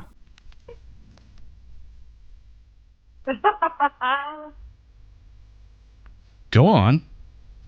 Uh-huh. Oh, you want to know details? Of course. Yeah, like How scissor her and pussy stuff. tastes Make it interesting. and everything like that. Yeah. Mm. And nice and wet. Oh, yeah. All right. Mm-hmm. And then? Yeah, we want to know details. Really? Well, why else would you call? You just want to call to tell Dan he's a dickhead? Well, I don't know. I think she spiced it up, dude. I think she's like, hey, this is boring. And then she takes it to like this, and we're all like, yeah, this is good. Like, what you guys choose? We're like, I'm on the edge of my seat. This is great. That's what I'm saying. Right? Fuck my racist. She had a dad. nice, hot nice white fat skin pussy, shit. Let's but... do Yeah, that. who gives a shit about action figure therapy? Fuck them. Right on. So you're at Schofield I know. Barracks. You're at Schofield Barracks. Sergeant Major. Cause. Oh, come on, Cons. Don't fuck this up for us. You have to get fired, Cause? You son of a bitch. Shut up. Don't. God We're all damn, gonna have chucks here. We're trying to get the promised land here. Let's do this. What was the circumstances of the hookup? Was it like a party or date or how did that? Yeah. We just got really fucked up, and one thing led to another. We took her home. We fucked her, and... Wait, you and the husband? Wait, who's we? We. My husband at the time. Oh, excuse me. wow. That's a lesbian. That's three-way. That's even better. It looks way more fun that way. Yeah. So wait, when he's We got doing it to with one share. of you, does the other girl just kind of make out and play with the boobs, or how does that work? Who's when you're the odd woman out on that? Because there's just one wiener, or their fingers. What's? Oh, then you lick the ass, you know? But she's Wait, doggy like, style. so wait. Holy shit. Wait, so he's doggy style. Who's that? Are you ass? Are you licking the husband's ass while he drives the chick from behind? What's the problem? No problem. We just want details. Back and forth, so you're you stick your tongue Yeah, out. that's hot. Like ATDs, Fuck like yeah, little he's tongue fucking- darts. That's amazing. Mm-hmm. But he's probably quick in the reload, walk over, bang it on the dresser a couple times, ready to go again. It's fucking Winchester. This shit. Yeah. Yep, you're right. Yep. It was a lot of fun. Is this a while back, like before like Facebook and shit, so you never had to see this chick ever again? You're like, hey, see you later. Oh, actually, I still talk to her on Facebook. Oh, nice. Give us a link to her profile. Yeah, like we're buddies. Her husband's send in, us- in the Coast Guard. Yeah, like Red Light said, give us a Coast Guard. Yeah, we did a video, too, of it. You're calling from the Coast Guard, talking shit to No, us. I ain't no Coast Guard. No, Army, that she jodied a Coast Guard's chick. Yeah. That's pretty And we hardcore. continued That's the powerful affair. fucking Me and her were affair. hooking up. Damn, a chick Jody to Coast Guard. I would love to be with a Mexican Because it was girl. it was your husband. Were you cool with him? Was he only allowed to fuck you during the three-way, or he could fuck both of you and go back and forth? Or how did that work? You know what I mean? That's an excellent question. I had you guys lay on top, like you're on your stomach, and then she lays on you on her stomach, and then you give me a couple pokes, and then he goes in the elevator, like elevator action. Let's go to the second floor. Couple pokes there, and then goes back down to the basement. Poke, you know what I mean? Was it like that, or what were the positions? Well, I don't know how to explain it, but... Well, he just explained it pretty vividly. Just do the Do it best. that way. Do the I mean, best you it's pretty can. obvious. I mean, everybody knows how to fuck, right? Let's get Badger on the phone. And- Yeah, but you could be doing the but you could be doing Everybody the can crazy, be like pussy, super right?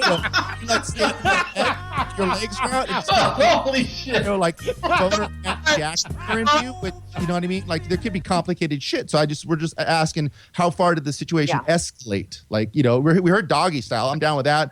Tongue, well, I mean, we tongue darts. switch Fuck yeah. partners. You know what I mean? You take turns. You switch partners. Like I watch.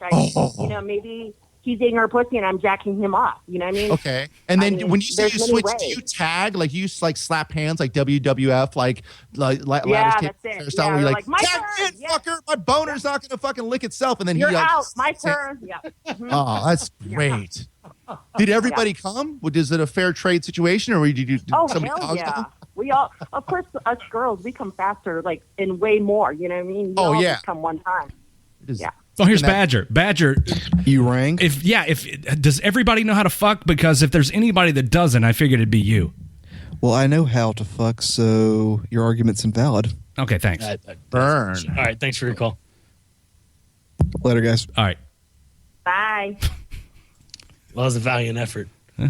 Oh well. So, I mean, so are you saying chicks only come once? That's not the Oh, truth. she said chicks come 100 times. The dude came once, and then he had to go reload. But these chicks are just fucking flicking bean and just driving the fucking light cycle to fucking Magic Town. That guy's stupid, man.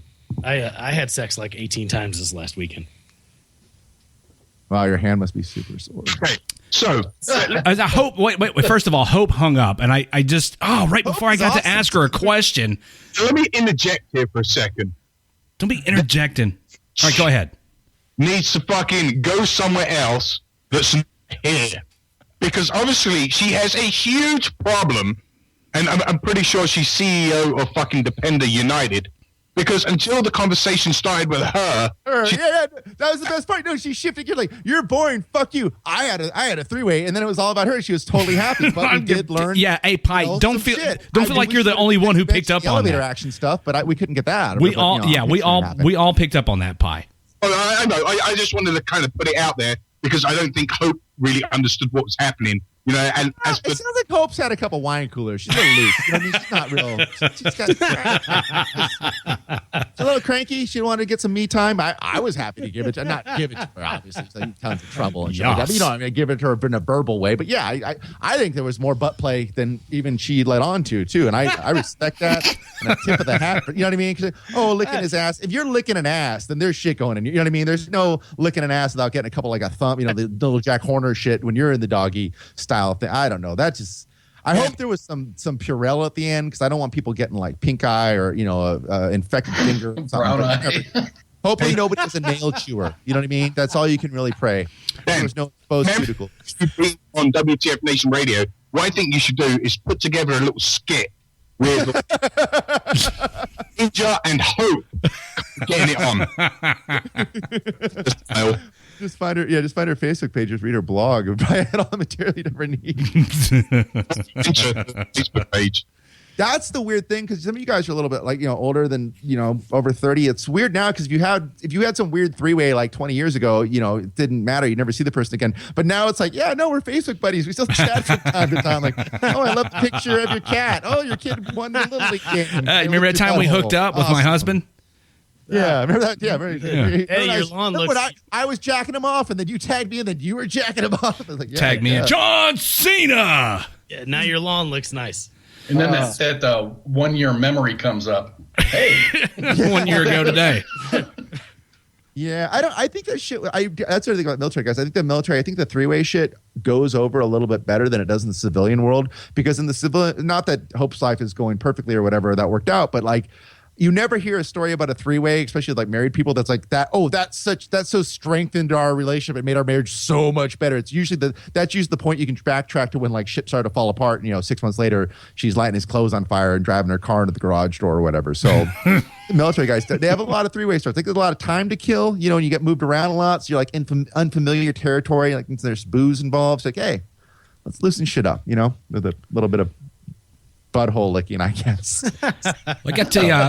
Anyway, Hope, I am sorry for being so boring talking about my dad, but that was a lot of the anger and the impetus for the web series that you've never seen. Hope Action Figure Therapy was taken from the fact that my dad was an angry, disgruntled, alcoholic Vietnam vet who sounds racist but wasn't actually racist. He was just he was an old school kind of confused dude sometimes, but whatever. He's no more racist than probably everybody's grandpa here, so we're fine.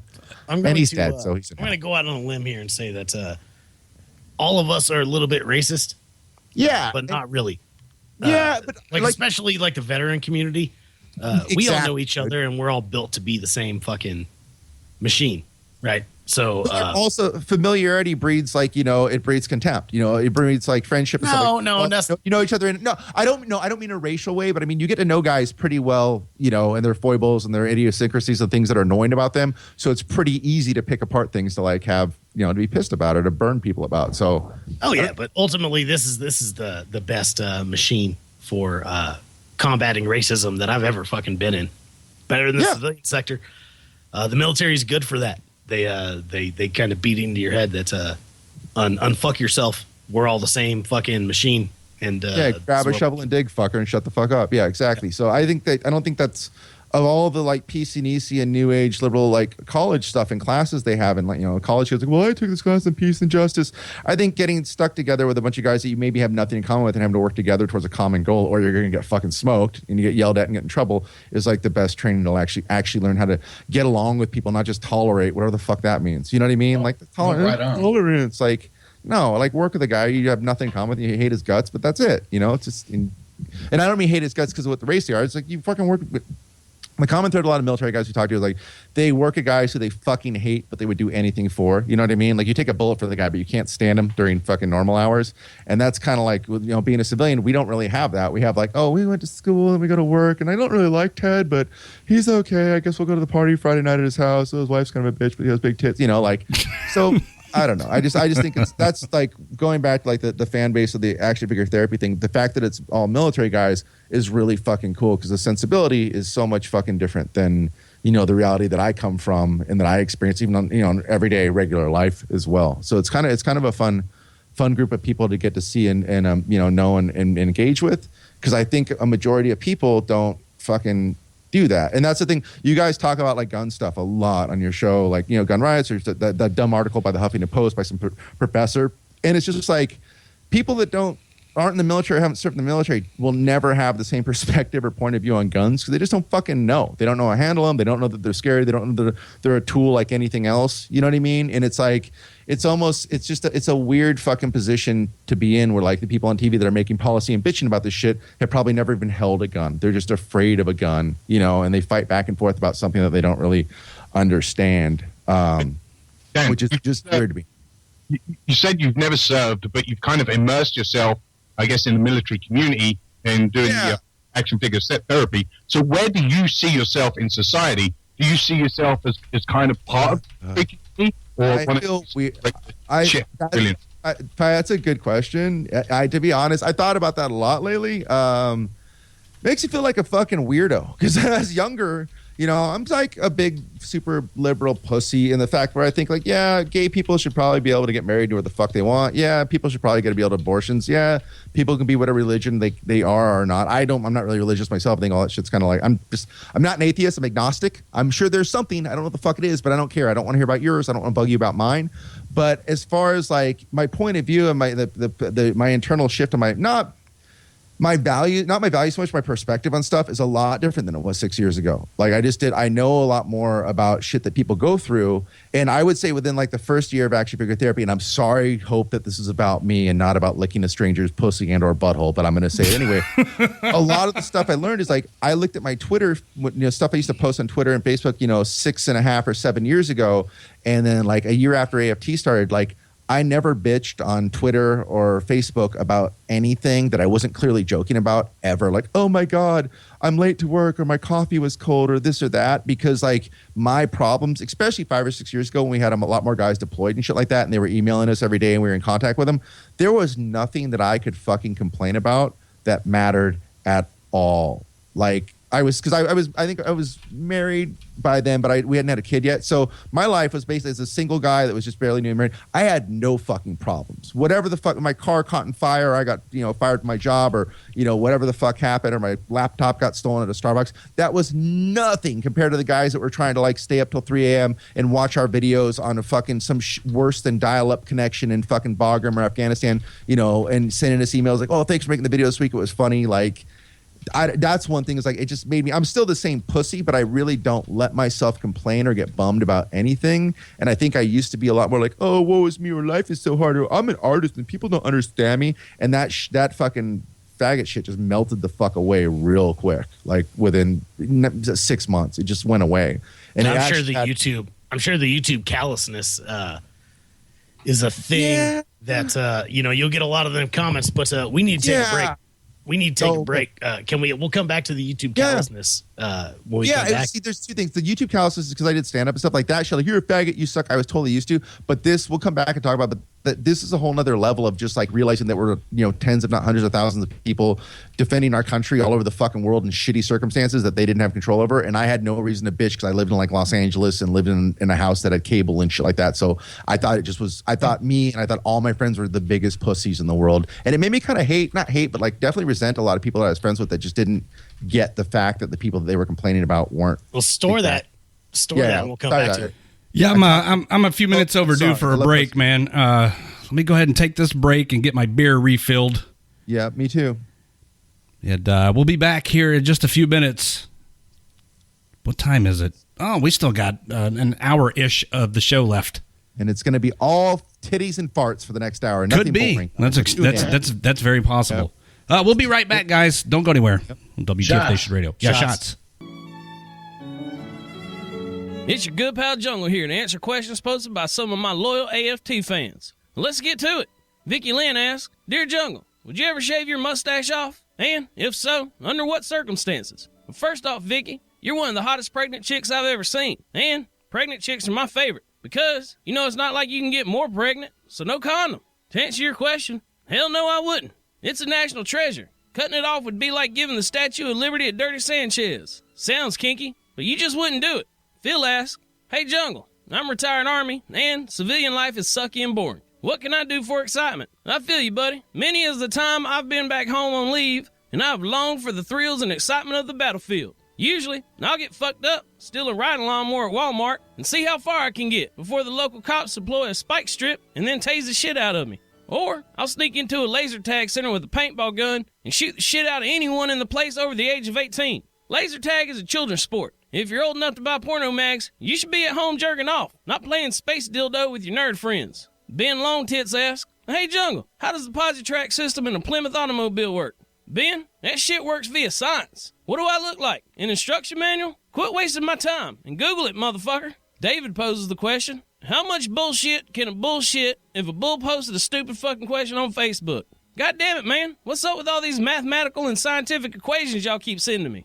I get tons of sting on my hang down, but I ain't trying to quantifiably measure it with a slide rule and whatnot. I just get a penicillin shot every Thursday from the doc, and I'm good. And finally, John Wayne Baker Cake asks, Hey Jungle, my dick smells. What should I do? John, you're drunk, and your question makes no sense. Put down the smartphone and go to sleep. So that does it for this round of Ask Jungle. Post a question for me below, and there's a good chance I'll answer it, and or make fun of you in a future installment. Until then, Vicky Lynn, stay pregnant and beautiful. And Phil, that advice I gave you is pretty much 150% illegal, so don't follow it. Sorry, man. This charcoal filter vodka and half a dozen menstrual cramp muscle relaxers I ate for lunch kicked in way quicker than I expected. But fuck it. Who wants to drive me to the mall and watch me try on sunglasses with my pecker? Hell yeah!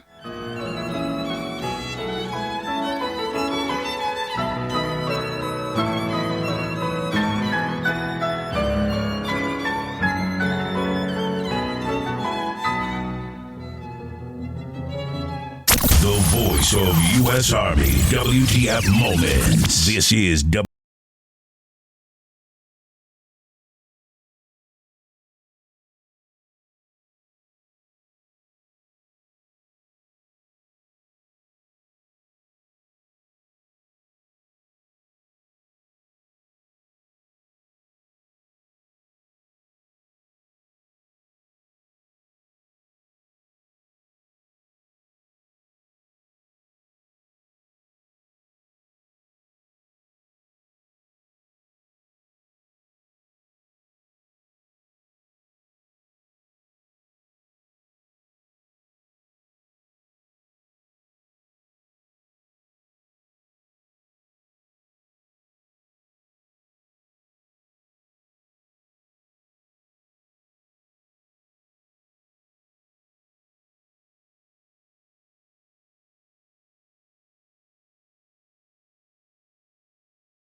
Well, the inflammation. If you pop them, I mean, you can't have herpes more than once. you Well, go get to it. the I mean, master, the they'll actually inflammation, dickheads. Oh, breakout. But if, Oh, you yeah, scratch, yeah. if you scratch them, if they're itchy and they like No, you ooze, pop them like zits. You just- Wait, no, really?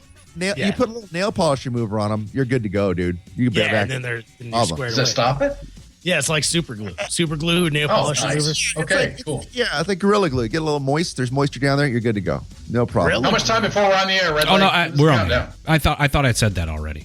Oh, we're already on the air? Yeah. Oh, that's too bad. Oh. Well, Well, you know, if you're just tuning in, hello. This is the Friday Night Fuckery Show on WTF Nation Radio, and we've got Dan from Action Figure Therapy here, and Hi, guys. and Raptor 7 and Pie and Cause. What's up, faggots? And Jorge, the Mexican weatherman. What the fuck are you doing here, Jorge? Get the fuck out of here. What's up? What do you want? This isn't Tuesday. Dude, fuck you. It's Friday night fuckery and we got action swear figure. to God, if you don't, we have I'm action sorry. figure therapy and I'm a fucking fan. No, we have action figure therapy. You have a fucking park you need to be fucking tending to. The last time I heard from you, you were playing basketball with some fucking homeless bums in the park. So, Dan, if you don't know, Jorge is our Mexican you for weatherman. treating homeless people like they're real people and alive. Will you shut the fuck up and let me talk? Oh, and then you probably gave them $1 to get food so they didn't die on their feet. You piece of fucking human garbage. Wait, what? So Jorge is our Mexican weatherman on Tuesdays, and by Cool. Mexican weatherman, I mean he shows up and just does the news. Oh, I thought you And meant he takes a lot of naps. Yeah, he does that too. But he's also a park ranger in New York. I look mostly white, so I've been blessed by Jesus to say whatever I want about the brown people, which is White privilege. Older. My mom gets more and more less Mexican the older she gets, and it's very strange. My mom was like, a Mexican person 30 years ago. Now as she gets old, she just gets crazily like Republican and kind of racist against Mexicans. And I'm like, dude, I don't want to be a dick, but never mind. I love you. You're Mexican. Sweet. Now we got even more right. We got a Mexican weatherman, and we're Mexican. like Yes, AFT. I know. Yeah, Walnuts, shit is guys. fucking lit, dude. Switchblade. Yeah. So hey, Jorge, why is Jorge? Was he just calling in to say hi? What's up, Jorge? Sorry they're mean to you. It's all right. Oh, dude, man, it's cool. I mean, I was trying to call in earlier. Honestly, just wanted to say I'm a fan of the. I mean, honestly, you have a lot of fans of AFT, but I've been following you guys for a while, and I'm a fan of your stand-up, dude. Just wanted to say, keep doing what you're doing, dude. It's fucking awesome. I appreciate it. Oh, you're a nice person. You know what? This is probably not for Hope, who, if we're not talking about scissoring her butt plug, she's going to tune out, and go fucking polish out that half-warm Zima she's got in her, bathroom counter from last night. But since we're just fucking around, it's the second hour I'm on the show. Real quick, I want to go to say this on the show, and if people go to listen to it, archive version. We've gotten flack over the years, and I talked to you guys, the host of you guys, before the show started about we changed voices of some of the characters 2 or 3 years ago, and to this day, we still get people fucking complaining about it. And I just want to say once and for all, like, I could not be happier with the current voice actors that we've had and have for the last 3.5 years. The original, like the biggest one, and I'm just to like cut and dry. The guy who originally did Jungle, we had a falling out, and he no longer did Jungle, the voice of Jungle anymore. It took about 6 or 8 months to find a replacement. I found a replacement of a guy that does the voice of Jungle. He is from fucking Georgia, like the original guy is from. The guy that does Jungle now was also in the Marines. He's also a really fucking nice guy. He's also really fucking easy to work with. He's also a fucking sweetheart. He also has a sister who's in the fucking airborne in Afghanistan. So I don't know what more I could do to find a better replacement for someone I didn't like working for that is not only a fucking veteran, but like a military family and from fucking Georgia and a cool fucking dude. But also, if you listen to like the Jungle videos from like the last 2 years versus the ones from the first like year or two, the fucking voice is better. The audio is better. The line reads are better. There's a couple that are kind of shaky when you first started that weren't that great. But like in the last like 8-12 months, any Jungles we put out are fucking great. And the guy does a great fucking job. And I cannot sing his praises enough. So any flack we get is like it's like, and we do, and I'm only saying this because like there's a vociferous minority that still bitch about it this day. It's like, I have nothing against anyone that's ever worked for us that doesn't work for us or whatever. And I wish them, whether I love them or hate them, you'll never know, but I wish them all the best. And may Jesus shine upon them and may they win the lottery and everything else. But that being said, the current guy that does Jungle is fucking awesome. The current guy that, like the first guy that did the AFT Marine for the first 6 or 8 episodes, didn't want to do the voice anymore, and he did not You know, he just wasn't into it, and we didn't want to work on AFT anymore. I found a new guy. The guy that's been doing the fucking voice for AFT Marine for the last 3 years is an ex-death metal singer. He's fucking cool as shit. He turns in good work. He records the stuff. He's the easiest to fucking work with. I love him to death. He's fucking awesome. His videos are just as funny.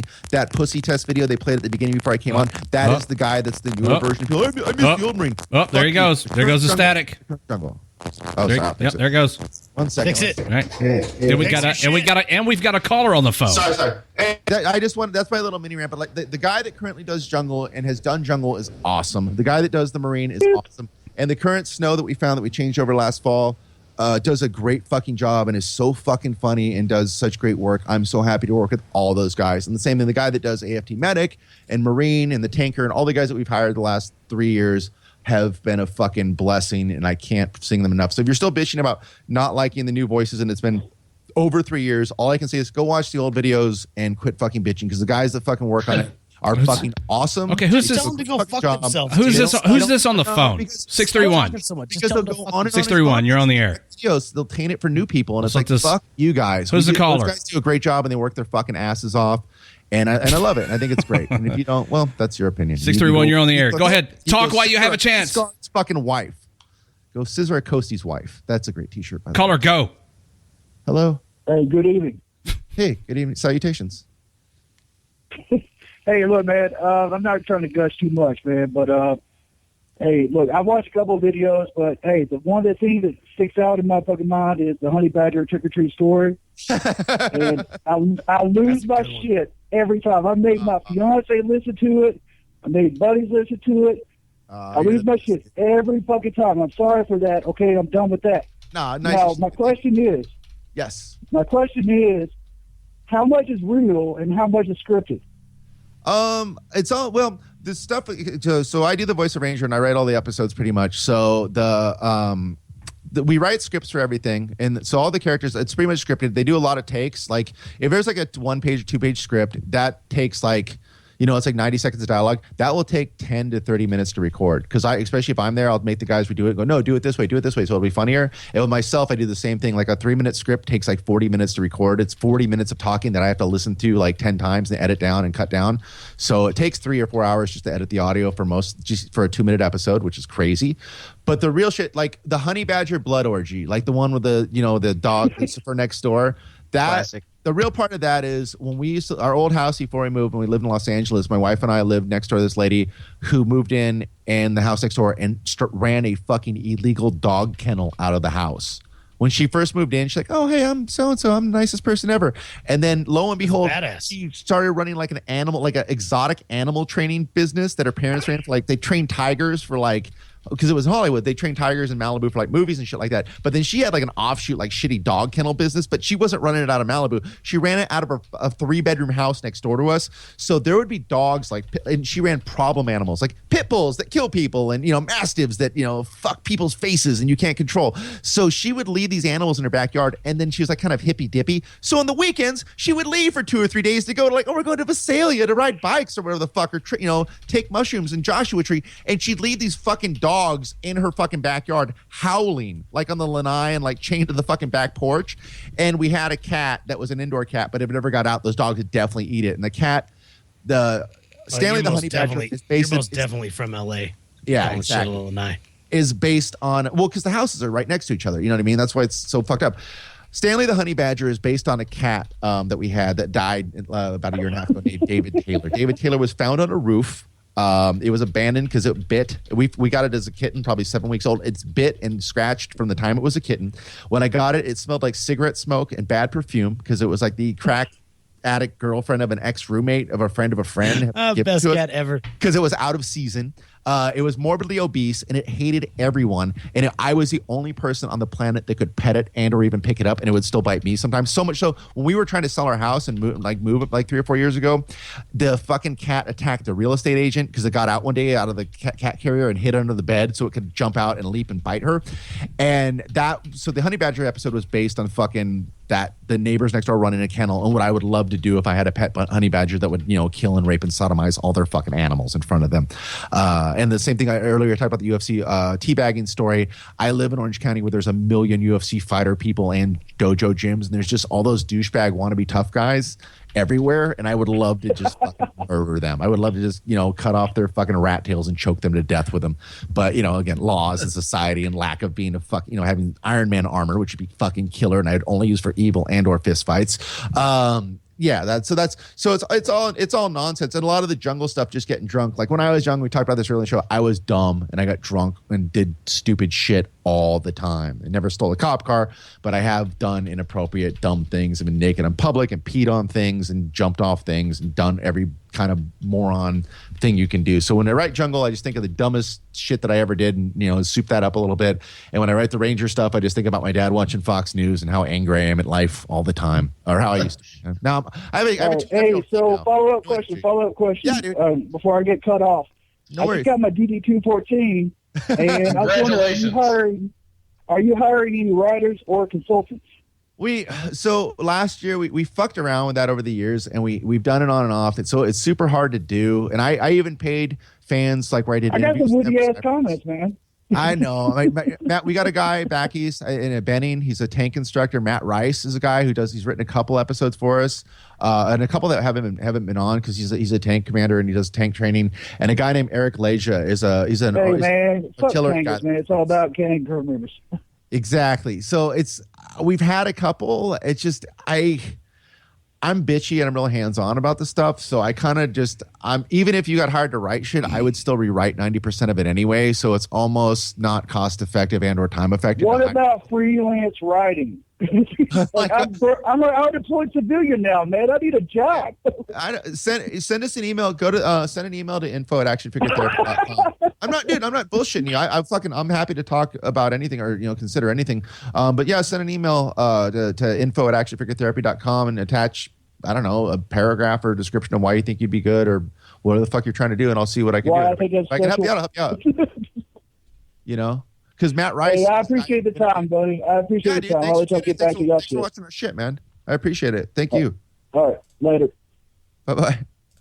So, yeah. Sorry, guys. That's the thing. We've had writers, and it's just like, I just feels like I want it to be right. And with our civilian, we've tried civilian writers, and they don't get like the military stuff. And so I have to look up all the shit and terms they use to make sure they're not completely retarded. And I've written scripts early on where I called a magazine a fucking clip or whatever, which got hell, or called the first time we called Pogs by accident. We caught hell for that. One time we called the airborne, we called them air assault, and we caught hell for that. So yeah, so think about, you're just trying to write dumb dick jokes or 101 funny penis names, but you're also doing the mathematics of like being a civilian, trying not to piss off military guys or seem disingenuous to like the shit that they know about and deal with every day. So it makes it a little complicated, but it's still at the end of the day, it's dick jokes and fucking shit. So it's not like I'm doing goddamn rocket science. I'm pretty stupid. But based on what you've done, it's been very successful. I think I don't know about very successful, but we do portray ourselves as bigger, and I use the first person plural, like, oh, thank you for the email, we appreciate it, like this most of the time, with our fans and stuff like that. But for one guy having edited and made and shot every video we ever did, for one guy having made and printed and shipped every t-shirt and thing that we've ever made, and then just having voice actors, it's a lot of fucking work, Sorry, but no, I'm not like patting myself in the back like, yeah, Dan, you're getting a hand job from yourself later because you're awesome. I just mean, we had, I think more of the guys that worked on it earlier on kind of helped out more, or at least have them come over and help me write the script or talk it or act it out in front of them as we did it. But then after the first couple of years, that was just wasn't an option anymore. So it just became a one-man band, and it's super fucking annoying. But I treat it like a business or like a brand. So when you email Action Figure Therapy or the Facebook page, we answer it like, oh, thank you, Action Figure Therapy thinks this. You know what I mean? I don't answer like, hey man, I'm drunk tonight, I'm lonely, I'm gonna go post something provocative and fuck with you guys, and I want attention. Because like I said earlier, I never even wanted to be the Ranger character or be a voice on the fucking series. I was just a free actor that we had to record that week. So I always just wanted to make this thing. It didn't do it to become famous or anything like that. And I think I've done a pretty good job of making the series about the series, because most of the people that fucking listen to Action Figure Therapy and probably listen tonight don't even know, that some asshole named Dan was the guy who made it. And to be honest, I'm totally fine with that. I'd rather make the thing cool and have people like the thing than try and get them to like me, because I like Pope said, I am pretty fucking boring and I am pretty mundane. And I have a 2.5-year-old son now. I'm tired and boring all the time, and I'm cool with that. But yeah, all the cool guys are named Dan though. Yeah, there's a lot of cool guys. The fucking what's the face that wrote the? You know what? I'll you know what? Let me field this, gentlemen. I'll attest to that. My name's Dan. Yeah, you're I'm super Raptor cool. 7. Yeah, I'm pretty cool. You action figure therapy guy, Dan? Yeah. Like, you're pretty cool. Oh, There's another guy at some other fucking faggot radio station, vetrs.com. Okay.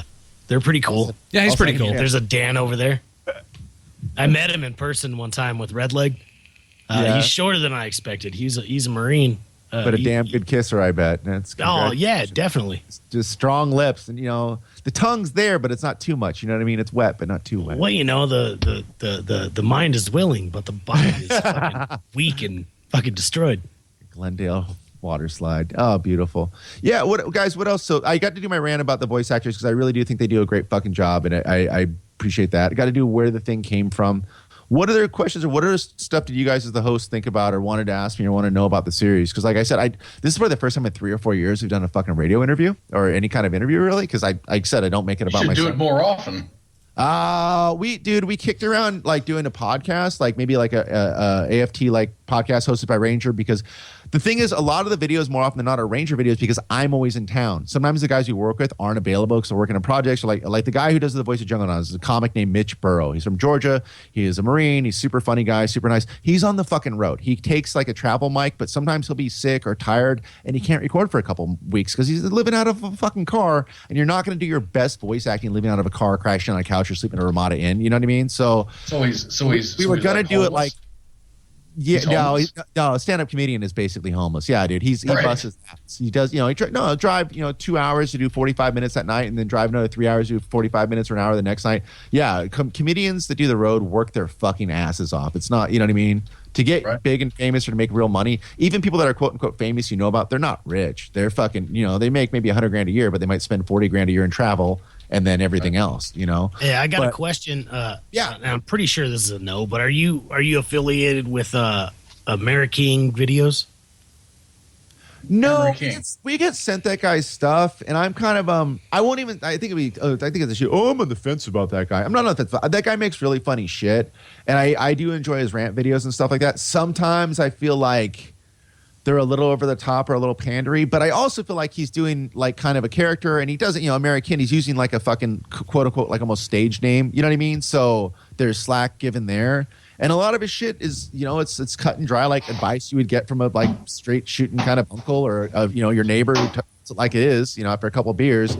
So I do get a kick out of his stuff, but no, I've never communicated with him anywhere, ever talked to him. But I think his stuff is great. I know a lot of our fans get a kick out of his shit. Yeah, we had him. We had him on the show a while back, and he's a big supporter too. So. Oh, Emery King. Emery King. Yeah, Emery King. Yeah. I don't know. Like, I've never met him. Like, I know. But see, he does 2 different kind of videos. He did the fake truck and car parodies, which are very funny, and then he did like the basic bitch video. He did is fucking great.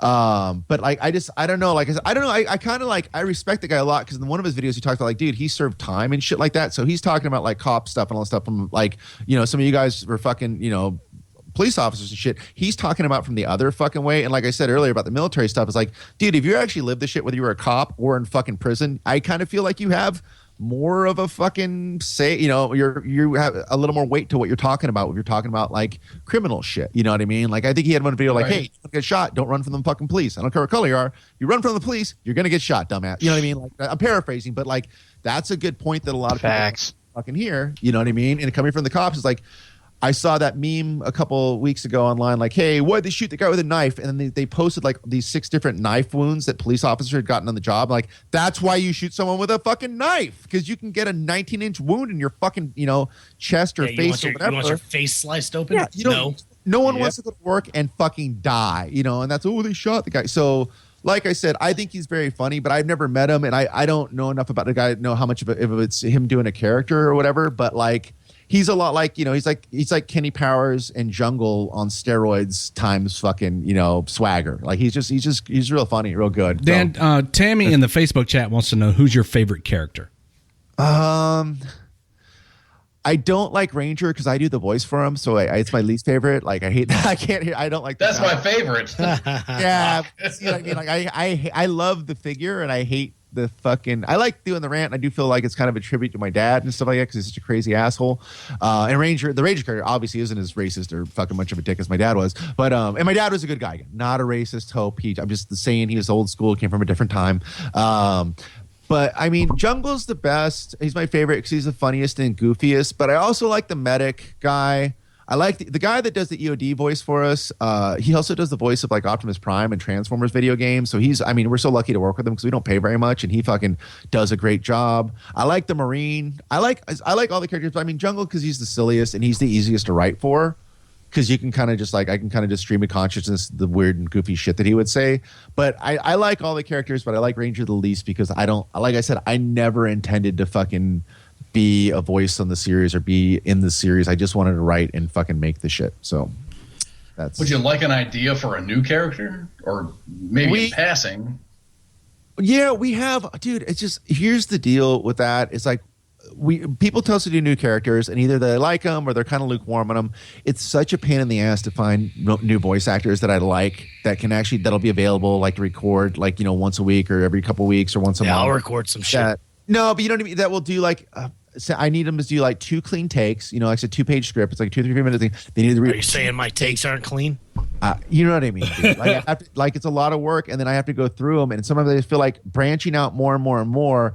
There's not that much return on it because the people don't seem to enjoy it anymore. Because I think a guy that's like a coastie or an airman or whatever can whether Jungle's an army guy or a ranger guy or whatever you think Jungle is, it doesn't matter. It's Jungle. Ranger is Ranger because that's his name or whatever. But he's just also a pissed off guy. Like we do need to bring back another with the Navy the sailor character. I got to find a voice actor because the original guy doesn't. I don't work with the original guy anymore, and he only did a few episodes anyway. And he's a great guy in real life, but I wasn't really ever happy with that voice that we did for that character. Just that's on me as the producer or whatever. But I'd like to do the sailor. I'd bring the sailor back. I'd like to bring the sniper back because everyone wants him. But then I felt like American Sniper that was kind of pandering because then it's like I don't want to do all those jokes about him. Don't worry about that shit.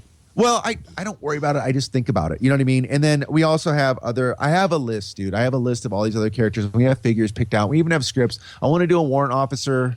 But like I said, it just adds more work for me. And we're at a place right now, like I said, in the last 2.5 years of having a son, it's just like way more tiring than I thought it was going to be.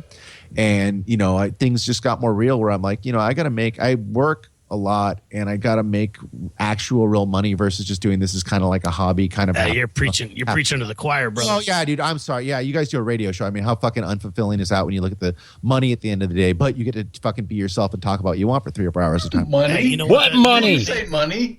Yeah. The main thing is we do this to help the veteran community, and if we can put a smile on someone's face by putting on some fucking clown shoes, then that's what we do. I think even more than that, dude, I think you give a voice to like getting to bitch and rant about stuff so other people feel like, oh, I'm pissed about that too. And they can't tune into like fucking, the radio, like MSNBC or the fucking, or Fox or there's no radio station like talk radio that's going to be able to do that because there's the veteran and military communities, a sizable community, but it's not sizable enough to have that mainstream of a show about it. So you guys, by getting to do it on the internet is fucking killer because you can have 7,000 fans or 700,000 fans. And that's fucking, enough to have a show. So guys, I don't know, you guys kind of like the stuff like I've been watching you guys this week and tuning in the Monday show and stuff like that. The stuff about, police stuff and all the stuff going on in the news, you can give a take from like a military perspective or that a civilian show just isn't going to have. Because there's enough of that civilian, like, I'm a shock radio host and I'm going to say this and I'm going to say, or a conservative radio that tells it like it is. But that's all bullshit. That's all pro wrestling. You know what I mean? That's just people like posturing and talking out of their ass that have never done anything. You guys have all done shit. So it's like, it's in a layer better. You guys are actually doing a job that I feel like a lot of times action figure therapy can't cover because we just don't go that far enough because I don't have a military background or that much depth of knowledge to cover certain things like we talked about off the air. Like we don't do Dependa humor because I just feel like that's kind of overstepping. Like there's tons of fucking humor to be had with Dependa shit and there is tons of Dependa shit that goes on. But because I'm not in the military and haven't been in the military, I don't feel comfortable shitting on somebody's wife, whether it was a fucking arranged marriage or whatever the fuck, not my fucking business. Same thing with the women in combat. We talked about that, during the break. I not being a fucking infantry guy, not being in the military, I don't feel like civilians have as much weight as guys who are veterans or guys who are in the fucking service that might actually have a situation arise that actually affects them and or their fucking life. So I don't know. Amen. That's kind of how I feel about it, which is weird. And I mentioned this on the. I know I talk a lot. I'm sorry, but I mentioned this during the break. Like, I wear action figure therapy T-shirts in public because I feel like it'd be stolen valor. Like I could never. I think I love our reflective belt shirt and think it's funny. I would never wear a reflective belt T-shirt because I'd be like, oh, it's a thing in the military. Da da da da. I feel like a fucking pussy. Like I will wear the Jungle Typhoon of Excellence shirt to the gym because it's a picture of him in a typhoon with a chick with big tits because it's kind of funny. But I do. It weirds me out to wear an action figure therapy shirt out because I feel like I have some other military guys like, oh fuck, where'd you serve? I'm like, I'm just a fucking dipshit that makes this stuff. I'm sorry. Don't give me a wedgie. You know what I mean? Like I don't. It's a weird. I feel like a daywalker. Like I'm a total. It's got to be a hard position to be in. Yeah, and like that, being not in the military, but talking about military shit. No, and back in the day, like when Morgan, we talked about this before, listeners, during the break. When more guys were deployed and stuff, especially overseas, like in Afghanistan, we'd get a lot of emails that were just fucking depressing, and I'd have these long conversations back and forth with these guys that were deployed, and the stuff that they were like dealing with or going through was like stuff as a civilian I would never think of, or as watching the news and having an opinion because I read something in the New York Times or Huffington Post I would never fucking know about or think about. You know what I mean? And it caused a lot of static later on between me and some of my comedian friends who are like, comedians are very, very liberal people because they are. Most entertainers and content creators are, but I would just be like, listen, as liberal as I may or may not be, or my opinions about whatever, I see things now 6 years later after doing this completely different, like through a different prism than I would have ever fucking known or thought about stuff. And that's everything from fucking cop stuff to gun control to fucking military shit to whatever. like 10 years ago I'd probably women should be in the infantry, it's fair, everybody did it. And now I'm like, motherfucker, you better shut the fuck up because unless you're in the infantry you don't know what the fuck you're talking about. You know what I mean? These fuckers can get killed. And that's regardless of how I feel about feelings and equality and all that shit. That shit doesn't mean jack fuck. Well, I just want to interject here for a minute and let everybody know that ICE is going to do an after show here in about 15 minutes when my show ends. The bitter end. Shit, it's ICE after show? With ICE. Yeah, ICE, and I guess Badger's gonna join him. Main page faggot show. And then it will be the Ice and Badger after party. You know what? His after shows, ICE's after shows are way better than Sergeant's time. For this crowd. It is. It definitely is. ICE puts on an excellent show on Thursdays, by the way. Yesterday. And then next Thursday. And probably the one after that. But God damn it, he's such a faggot, dude. I hate you, ICE. Such a main page faggot. Fuck you, man. And now he's going to put on an after show, and I got to fucking put up with this crap for another fucking... however many hours. I'm going to play video games. Well, you can go play video games. Tune in tomorrow night, guys. Hey, well, hold on. Can I plug your show tomorrow? For tomorrow? Oh, yeah, sure. Sorry. All right. Tomorrow night, tune in for the Saturday free-for-all with Raptor 7 this week. Oh, yeah. Hey, Dan from Action Figure Therapy. What are you doing tomorrow? Oh, taking my kid to Disneyland so he can. Fucking gay. Oh my god. Do gay shit. Yeah, he just goes on all the gay shit, like the ride with all the dicks and shit. He just whacks up, the frosting comes out and like, eat the frosting, Charlie. You want to win a prize? Reach in my pocket, get the puppy. No, man, I just fucking come on. Well, if you get bored of shit at Disneyland, call in on the phone from Disneyland. If I can get signal there, because I said if you don't know this, you're on Sprint, you go to Disneyland, you're fucked. There's like 2 places your phone will work. It's such bullshit. I gotta tell you, it'll be man. super sweet tomorrow on the Saturday show. If why? What's happening? You guys gonna nothing? We're gonna talk a bunch of shit. Yeah, that's the Saturday what's happening. That's every shit talking. It happens every day. Yeah, taking over the world, Pinky. Same thing we try to do every night. Well, you guys do a great fucking job, so you should be very, I know you guys are all very humble and whatever, but you should be very proud about what you guys do, because like I said, you guys asked me to show a few weeks, so I've been checking out your guys' stuff, and I've always followed you guys' pages and stuff, but like really watching the shows, like I said, you give a voice to fucking shit that most people don't get to talk about, especially in the veteran stuff. And the only thing that veteran stuff online gets any kind of like foothold with is like suicide shit and VA shit, and it's like that shit is like, I feel bad because it almost feels like it does like a disservice to veterans, because there's that whole stereotype. Like all my veteran friends think that I have in real life, that I know, are like always laughing because like everyone who works just thinks I have PTSD and I'm going to kill everybody. You know what I mean? And I feel like all the stuff online is like, hey, veterans, don't kill yourself. Hey, veterans, VA is fucked up. You're fucked up. You know what I mean? And then that's the only thing civilians ever hear about veterans. And there's like a lot more other shit going on than that. A lot of them are cops. There's been a lot of conversations about that in the last day or two, actually, in the veteran community, and I'm going to talk about that tomorrow.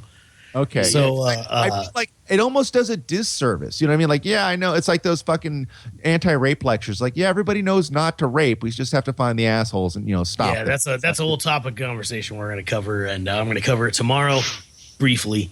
Cool. Because it's Saturday night free-for-all. So Yeah. I don't want to get too serious tomorrow, but then Tuesday I'm definitely going to cover unless Red Leg covers it Monday before I get a fucking chance to. We're going to talk about the stigmatism with vets and the 22 a day and all this fucking horse shit. No, that's all you, man. Good. Yeah, Yeah, I'm you do all the about rest. this. I'm going to fire this shit up. Boner So killer. I mean, yeah. If you guys are going to go with that, then I'll friggin' pull up some articles then. So I'll tie the news in for that shit too. What? The Mexican weatherman on Tuesday? Fuck you. Doing boy. homework. I don't even want you to fucking come around anymore, faggot. Fuck you, man. You know you love me. You better be here Tuesday, and you better show up at a fucking prompt time and not 10 minutes till we end the goddamn show. You know, try to bring up some says goddamn. the fucking asshole who had the Mexican weatherman. wait Says the over a asshole half that has a hour. radio show, faggot. Get your own radio show. Fucking dickhole. Wow. Because you're not even on a radio show. You guys are You're gonna just fuck I'm so not even hard. on a radio show. right? Really? Super I'm not hard. even on a fucking radio show. Yeah. Fuck you, Right? Jorge. Do we use? God do you damn it. use You know what? radio waves to like, broadcast You your know what? message, Hang motherfucker? this shit up. Hey, Holy shut up. crap. Is it just me, or does Jorge and Badger sound very similar? I don't know. Hey, what's going on? It's Badger Hound. Holy crap. Oh my God. We're in trouble now. So, Jorge, go. Dan from Action Figure Therapy, thanks for hanging out with us tonight, man. It's been fun. Hey, thanks for having me, and thanks for being fans of the shit we make and all that kind of crap. I really do appreciate it. As much as I sound like I'm a fucking dickhead that doesn't care, I do care, and I really do appreciate it. And I do think it's super cool, and it's a neat, weird thing that we make that I never in a million years would have thought I'd end up making. So fucking for over the years, for all the people that tuned in and watched it and continue to watch it and shit. Fucking thanks. It's fucking killer. And thanks for hanging out with us. Everybody go check them out. ActionFigureTherapy.com and Action Figure Therapy on Facebook. Dan, And the YouTube. hit us up, dude. Yeah, on YouTube. They're all over the YouTubes. Yeah, subscribe to us on YouTube. That's the new thing is we're trying to get more subscribers on YouTube because we've had a lot for a long time, but they're not as in many people's feeds. So you kind of have to engage and like on YouTube to see our videos. Yeah. Go down the downward fucking spiral. Go down the Go down the rabbit hole. Yeah, you'll go down a rabbit hole of action figure therapy on YouTube. It'll take hours and hours. Hours of fun. Thanks, Dan, for hanging out, man. All right, guys. Thanks for having me on. Have a good one, I'll brother. email you guys later, and I'll send you guys some AFT shirts. Do Don't it. hang up yet. I'll wear that shit. Okay. But don't hang up yet. What do you want him to do, Kaz? Just sit there and look pretty? Listen. I've got a question for him, but not on the air. Oh, yeah. Well, I still got 10 minutes worth of radio work to do here. 10 minutes. Yeah, no, I got things to do. Guys, What do you finish think the show and then shoot me an email in 10 minutes, and I'll call back on whatever Skype you guys Hey, want how to about this? Kaz at WTFNationRadio.com. Hey, Kaz, you're about to get a bunch of dick pics, but you also get something from Dan. I'll take that. All I'll right. put that shit in the chat. I'll take that. No, post it. All right. Twice. Oh, twice. Kaz, is that your Skype handle? Kaz. Kaz, yes. Things. Kaz, Okay. Kaz, yeah. Kaz. Cause at WTFNationRadio. What I wanted to ask you was, you're always looking for Shut up. other. Jesus Christ. Nobody cares. Email. Do it through email. Dan's got it. Yeah, just put the email in the shit. Kaz. Well, are you staying on the show? Are you getting off the show now? Oh, or yeah, are you I mean, on? there's gonna. No, I'm not. Oh. Well, this show's wrapping the fuck up. And then a new show's about to start. Yeah, there's a new show Guys, going to start. Thanks for having me on, Kaz. I'll figure out how to get in touch with you. Yeah, just call back in a second. Yeah. Bye. All right, bye. All right, bye. Let's hug. I'm not leaving. Motherfuck. Oh no, dude. I don't want to hug yet. What the fuck? Red leg? Yes. What? Jesus Christ, what the shit just happened for the last hour, 2 hours? It was pretty cool. Yeah, that was pretty More or fun. less. Wasn't it? No, he's a solid dude, man. I love his work. Shut the fuck up, George. Was anybody talking to you? I said talking to red me leg. now. I literally said, hey, red leg, what the fuck just happened? He did for the say last that. 2 hours. Yeah, That's but exactly Red Leg, what I he's being said. mean to me. Jorge had nothing to do with this conversation. Will you shut the fuck up? Your business is on Tuesday with me, and I'm here tonight. And Bullshit. I mean, since you told me you're going to be doing the program tomorrow, I'm Holy- going to be with you tomorrow. fuck. If you call me tomorrow, I'm gonna fucking unload on you, dude. You know what? I was going to play Drink That Tune and give away a sticker. That didn't happen. So what? It'll be okay.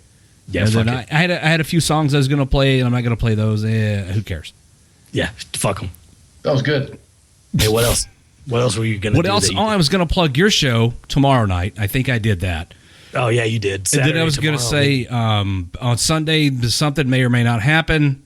So just come by WTFNationRadio.com at any point and see if we're on the air. Most nights every night for sure, except for Sundays. And Sundays is maybe or maybe not. 8 o'clock p.m. Eastern, 5 o'clock Pacific. There's something going on here on WTF Nation Radio. I'll be back Monday with the Monday edition, and then Tuesday is Raptor 7 and Stephen Hobbs of the Redcon 1 music group. Wednesdays. Shit show.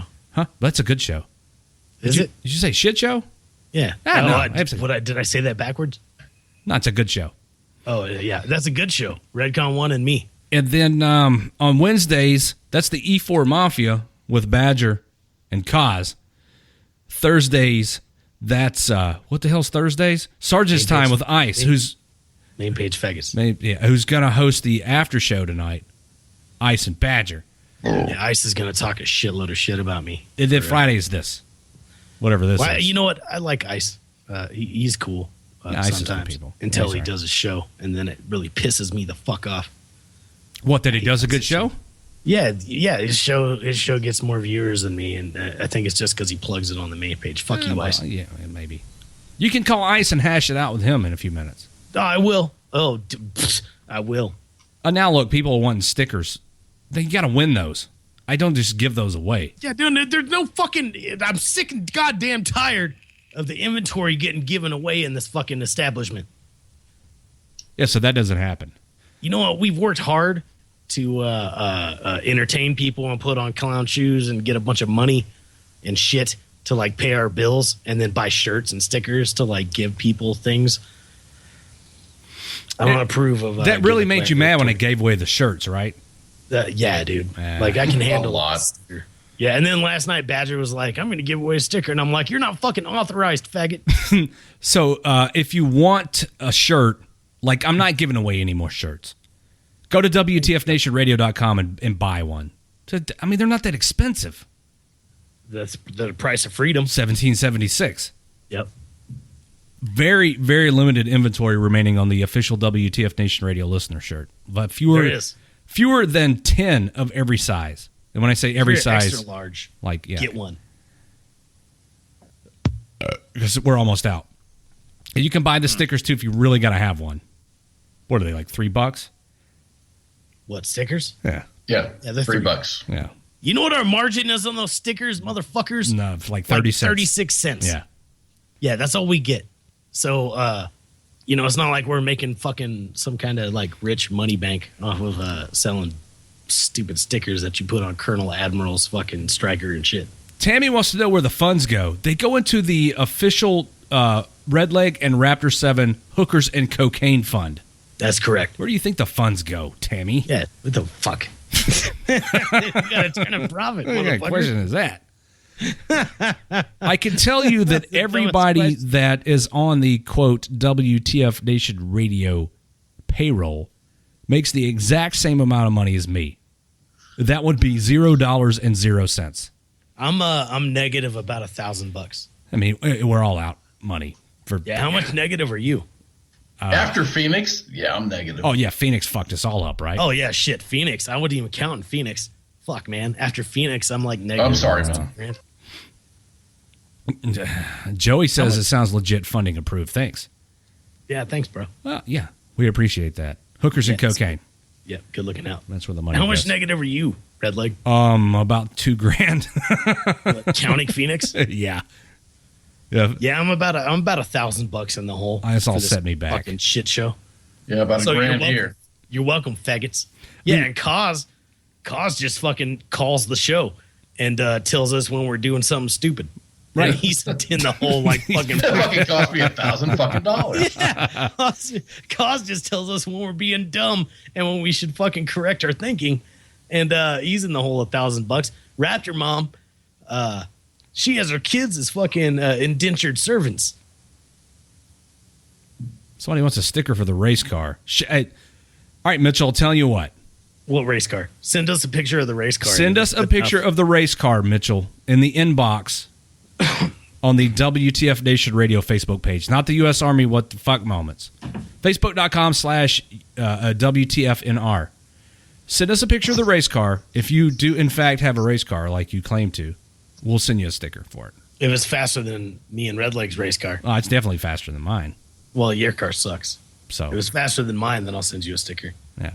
Daniel wants to know when this started. Which time? Daniel. You know what? Also, Redleg, I got a beef about the other night. I mean, I don't mean to keep this show going. No, go ahead, by all means. Go ahead. I'm Let's, not doing anything. I'm just sitting here vaping.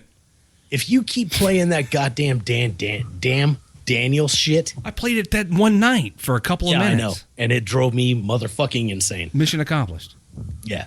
Well, that explains why my comment got fucking deleted from the fucking ops chat. Yeah, you're fucking damn right. It explains like who knew Cons was a troll? That goddamn Daniel shit. Whoever made that shit up, I want to punch that dude right in the dick. You want me to play it one time? No. Okay, all right. I won't do it. I appreciate I you know what, Redleg? For you. I would really appreciate it if you didn't. I'm not going to. You know what I am going to play? Bye, Felicia. Yes, fancy. So remember, from all of us here at WTF Nation, to all of you out there, wherever you are, the light at the end of the tunnel may be you. Good night. The after show. ICE is starting it right now.